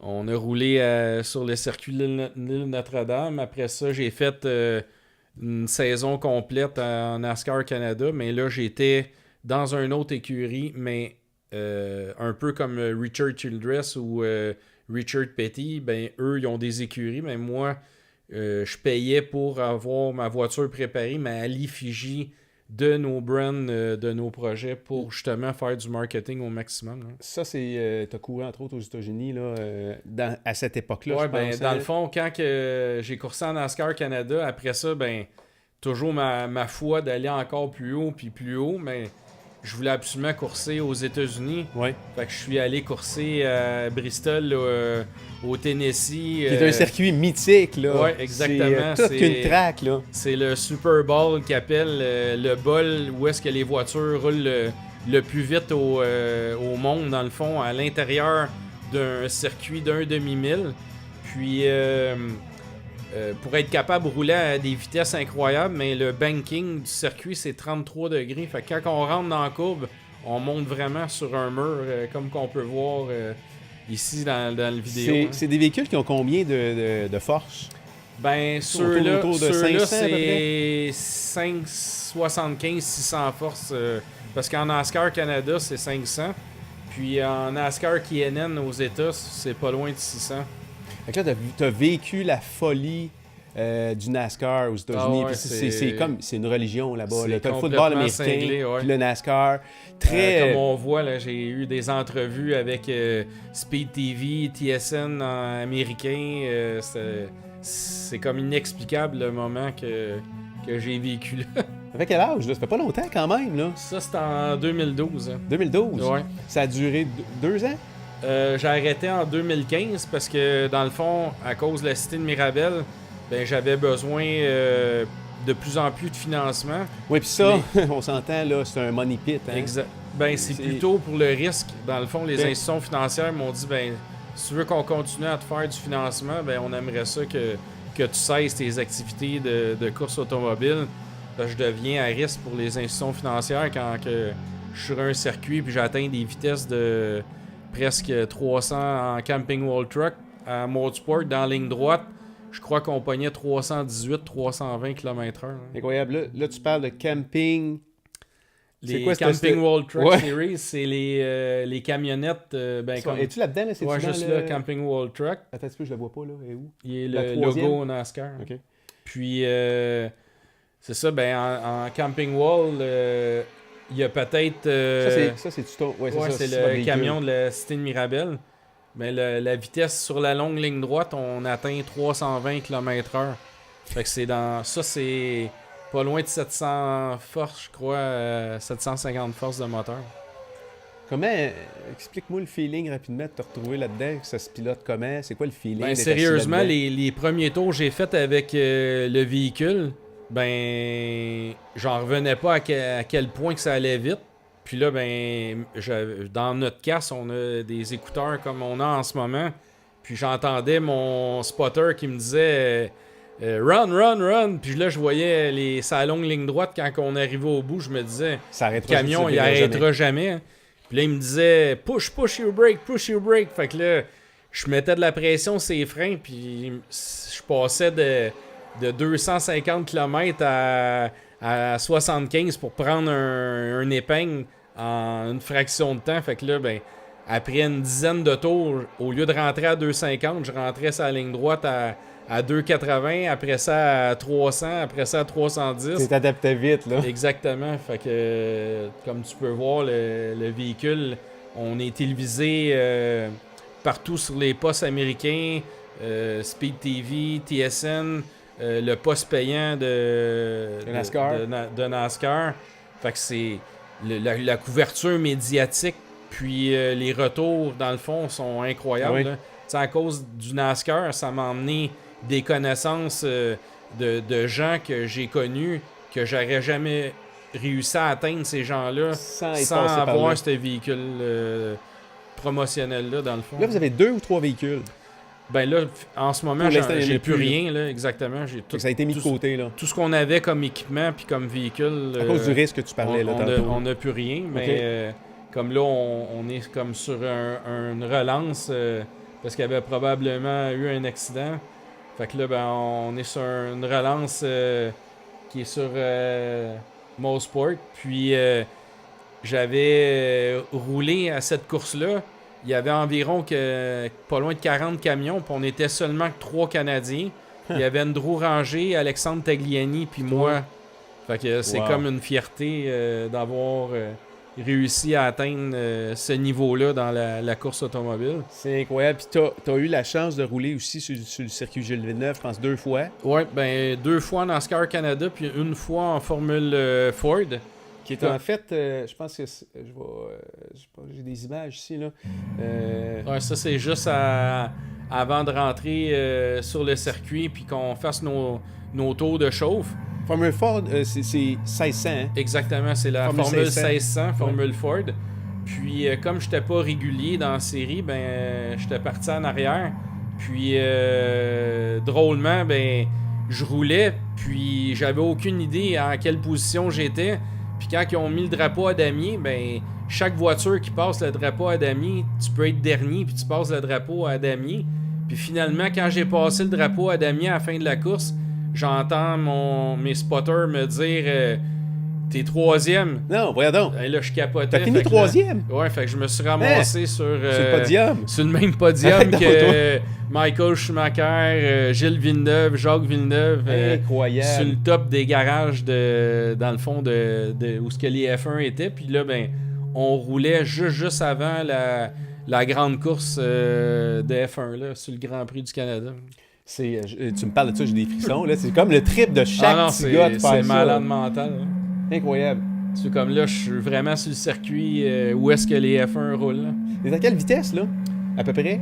Ça roule à combien? Ça, c'est l'épingle, là. Je sais pas sur. Mais t'es à quoi? 250? À peu près, là. 250 km/h. Puis les F1, ils rentrent là, je pense, à 400. Là. C'est quelque chose. Suis-tu un peu ce qui se passe avec la Formule 1 ou pas du tout? Pour vrai, non. J'ai aucune passion de regarder la course. C'est comme pour moi. C'est de la vivre. Exactement. Fait que j'aime mieux pas le voir. Suis-tu ni au niveau Formule E? Parce que là, il y a un buzz autour de ça actuellement au niveau électrique. Là. Si je suis dans la voiture, je suis correct, mais regarder quelque chose que je peux faire moi-même, ben, j'aime mieux être dans l'action que de regarder l'action. Parle-moi donc de ça, rapidement. Ah ben... Je te vole encore 5-10 minutes. Là, ben, dans le fond, ça, ça a commencé à la fin quand que, j'ai arrêté le NASCAR. Dans le fond, je suis allé à Monopoli en Italie. Puis j'ai rencontré les inventeurs de cet avion-là. Le CEO de Ferrari, il est allé à l'usine. C'est magnifique. Puis c'est rare que Ferrari utilise un autre produit puis qui dit « Hey, ça, c'est comme la Ferrari. » C'est pas dans leur nature de promoter un autre produit. Non, exactement. Puis quand il est allé visiter les avions chez Black Shape à Monopoli en Italie, c'est accessible sur les réseaux sociaux. Le CEO de Ferrari, il a dit que c'était la Ferrari du ciel. Ben, en fait, c'est fait en fibre de carbone. 100% fibre de carbone. Puis, il y a un moteur Rotax. Puis l'avion est tellement légère, puis est tellement performante qu'elle atteint des vitesses de 325 km/h. Avec un peu. Oui, puis quand on parle de moteur Rotax, c'est des petits moteurs. Exactement. Là, j'ai vu exactement. Peu, là, ouais. l'intérieur, c'est tout petit. Là. On parle d'un litrage de combien? T'es-tu au-dessus d'un litre? C'est pas grand-chose, non? Même pas deux. Puis elle a la palme en avant, c'était pas variable. Fait que c'est vraiment rare sur un petit engin comme ça. J'ai vu des vidéos sur YouTube, je la voyais voler, là, puis étrangement... Elle a la shape un peu plus moderne qu'un Spitfire, mais on dirait que c'est un Spitfire minuscule. As-tu piloté ça? Tu pilotes? Je pilote hélicoptère puis avion, mais j'ai tellement pas de temps à donner que je fais pas assez d'heures pour avoir mes licences. Mais quand je suis avec mes instructeurs ou mes pilotes, mais je peux prendre les commandes puis piloter comme si je serais tout seul. Tu as piloté le Black le Black Shape, c'est... Exemple, je sais pas si tu as déjà embarqué dans un Cessna, mais un Cessna, c'est comme un gros station wagon. Mm-hmm. Puis quand tu embarques dans une Black Shape, c'est comme si tu passerais du station wagon à une Ferrari ou une Lamborghini. Là. C'est incroyable comment que c'est performant, puis c'est précis comme pilotage, c'est fou. Là. un avion de sport. Oui, vraiment. T'es dépositaire au Canada? Je suis distributeur canadien, puis américain, dans le fond. Fait que là, je promouvois le produit, puis on est à la veille d'être accrédité par Transport, dans le fond, américain. Là, on a eu l'autorisation de Transport Canada. Fait qu'elle est acceptée dans le ciel du Canada, homologuée à avion. Fait qu'elle n'est pas accréditée ultra léger, vraiment accréditée avion. Puis là, ben, on est en train de faire toutes les démarches nécessaires pour être accrédité aussi aux États-Unis. Puis le but de cet avion-là, dans le fond, c'est les cadets de l'air, mais ils pratiquent avec des planeurs. Après ça, ils pratiquent en Cessna. Puis... Ça va prendre quelque chose de nerveux un jour, avant de show jet. Ça, là, exactement. Fait que, des trucs de même.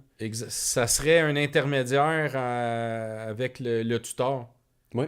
Puis le tutor, c'est quand même une vieille avion, mais qui coûte énormément cher à opérer, l'essence, l'entretien.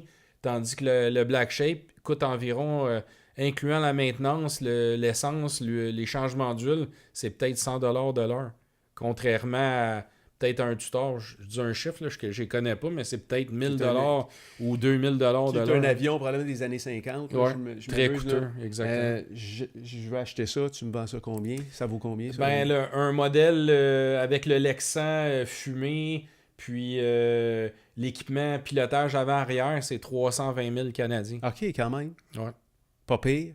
Ben, c'est le prix d'une Ferrari. C'est le prix d'une Ferrari, exactement. Fait que quelqu'un qui trippe voiture sport, mais il y a quelqu'un qui trippe avion performante à un prix quand même raisonnable, parce qu'un jet, un jet, c'est dans les millions de dollars. Là. À 320 000, un avion performante comme ça, puis économique, c'est malade. Y en a-tu qui volent au Québec? Oui, on en a une qui fait tous les shows aériens dans tout le Québec puis le Canada. Puis on est basé à l'aéroport de La Chute. On a le premier hangar sur le coin de la rue. J'ai bâti un immense bâtiment avec 3 portes d'hangar. J'ai un showroom là. Puis le logo en haut, c'est marqué Raydan Aviation. Fait que c'est incroyable. Les avions Black Shape. On peut-tu visiter cette place-là? Ça se visite-tu? Ça se visite, mais c'est sur rendez-vous. Sur rendez-vous? Ouais. Il reste quoi à faire pour toi? Parce que là, finir la cité de Mirabel. Non, je comprends, mais il va se passer quoi? Faire l'usine de recyclage de déchets, puis la culture verticale pour créer des légumes biologiques sans agents chimiques, puis d'herbicides, d'insecticides. Créer de l'énergie naturelle, puis je sais pas moi, plein d'affaires. Là. L'école pour créer les génies de demain. Quand tu regardes ce que tu as fait, t'arrives-tu des fois de t'asseoir, puis tu conduis des voitures qui vont à 300 km/h. Je regarde jamais en arrière parce que. Juste de regarder, puis te dire, wow, attends un peu, j'ai fait du chemin là. Non. J'ai juste le goût de regarder en avant, ouais. Puis quand je course en NASCAR, il nous dit jamais regarder en arrière. Il n'y a pas de miroir de toute façon là-dedans. Non. Fait qu'on regarde en avant. Puis tu te fais conseiller à quelque part. Exactement. C'est important de te faire conseiller. Là. Ouais. C'est incroyable ton histoire parce que t'es parti. C'est vraiment parti de rien. Quand je dis rien, il y a eu des bonnes graines et des graines qui valaient beaucoup, qui t'ont été plantées dans la tête par ton père. T'es pas le seul comme ça au Québec, là. Non, c'est plein. Il y en a plein. Ouais. C'est comme une source, ton histoire, c'est une source d'inspirante pour le petit gars qui vit avec son père ou sa mère tout seul, qui se pose plein de questions, puis il veut créer, il a des idées, mais c'est pas par où commencer. C'est pour ça que mon slogan, comme je disais tantôt au début, quand on a commencé à jaser ensemble, c'est que si moi j'ai réussi, tout le monde peut réussir. Parce que j'ai rien de plus que toi, j'ai rien de plus que la personne qui est à côté, à ma gauche, à ma droite, en avant, en arrière. C'est juste que je me suis donné aucune limite. Puis pour moi, atteindre un défi, ben je vais le faire jusqu'à ma mort pour l'atteindre. Puis c'est là qui est l'affaire. C'est que les gens ils veulent tout avoir, mais ils vont pas faire l'effort. Tu sais, on voit souvent sur les réseaux sociaux une image de 2 gars qui sont avec un pic. Ils sont dans la mine, ils sont en train de cherche les diamants. Ils cherchent les diamants, puis tu vois le gros magot de diamants, les deux en même étage. Puis celui qui a viré de bord, il restait 3 coups de pioche à donner. Puis il y avait la cagnotte qui était là. Puis il a arrêté parce qu'il s'est dit je réussirai pas, j'y arriverai pas. Mais il manquait la petite coche de plus pour que ça fonctionne. Fait que c'est ça que je partage aux gens, dans le fond. Arrêtez-vous pas. Si vous avez un rêve ou un but, allez-y jusqu'à temps que vous allez le réaliser. Puis les gens, sûrement, qui sont devenus champions du monde aux Olympiques, ils ont sûrement le même thinking, la même vision. Mêmes ingrédients. Exactement. Ray, je te remercie parce que tu es joliment occupé d'avoir pris le temps de venir ici dans le garage. Là. Ben ouais. Ça a été le fun de te ici. Pour vrai, ça me fait plaisir parce que pourquoi je le partage, dans le fond, mon histoire, c'est justement que je veux montrer à le plus de gens possible que tout est possible, que leur avenir est entre leurs mains, puis c'est à eux à faire les efforts nécessaires pour réussir n'importe quoi. La preuve, dans tout ce que j'ai raconté, mais on n'aurait jamais pensé que j'aurais pu réaliser ça quand j'étais au primaire puis je mangeais des volets par les kings de la classe qui se prenaient pour des gladiateurs, puis finalement, ils me voulaient du mal, mais ils m'ont rendu plus fort. Fait que j'ai pris une mauvaise action de quelqu'un puis je l'ai transformé en force, dans le fond. C'est clair. Merci beaucoup. Merci. Puis on va être là à te suivre, à suivre tes projets, puis à continuer à t'encourager. Merci beaucoup. Puis ce que tu fais, c'est vraiment inspirant. Puis pour les jeunes qui vont regarder ça, tu viens de prouver qu'on peut réaliser tout ce qu'on veut. Exactement. Tout est possible. Merci beaucoup, Ray. Merci. Je merci souhaite beaucoup. bon succès. Merci. Merci. Merci.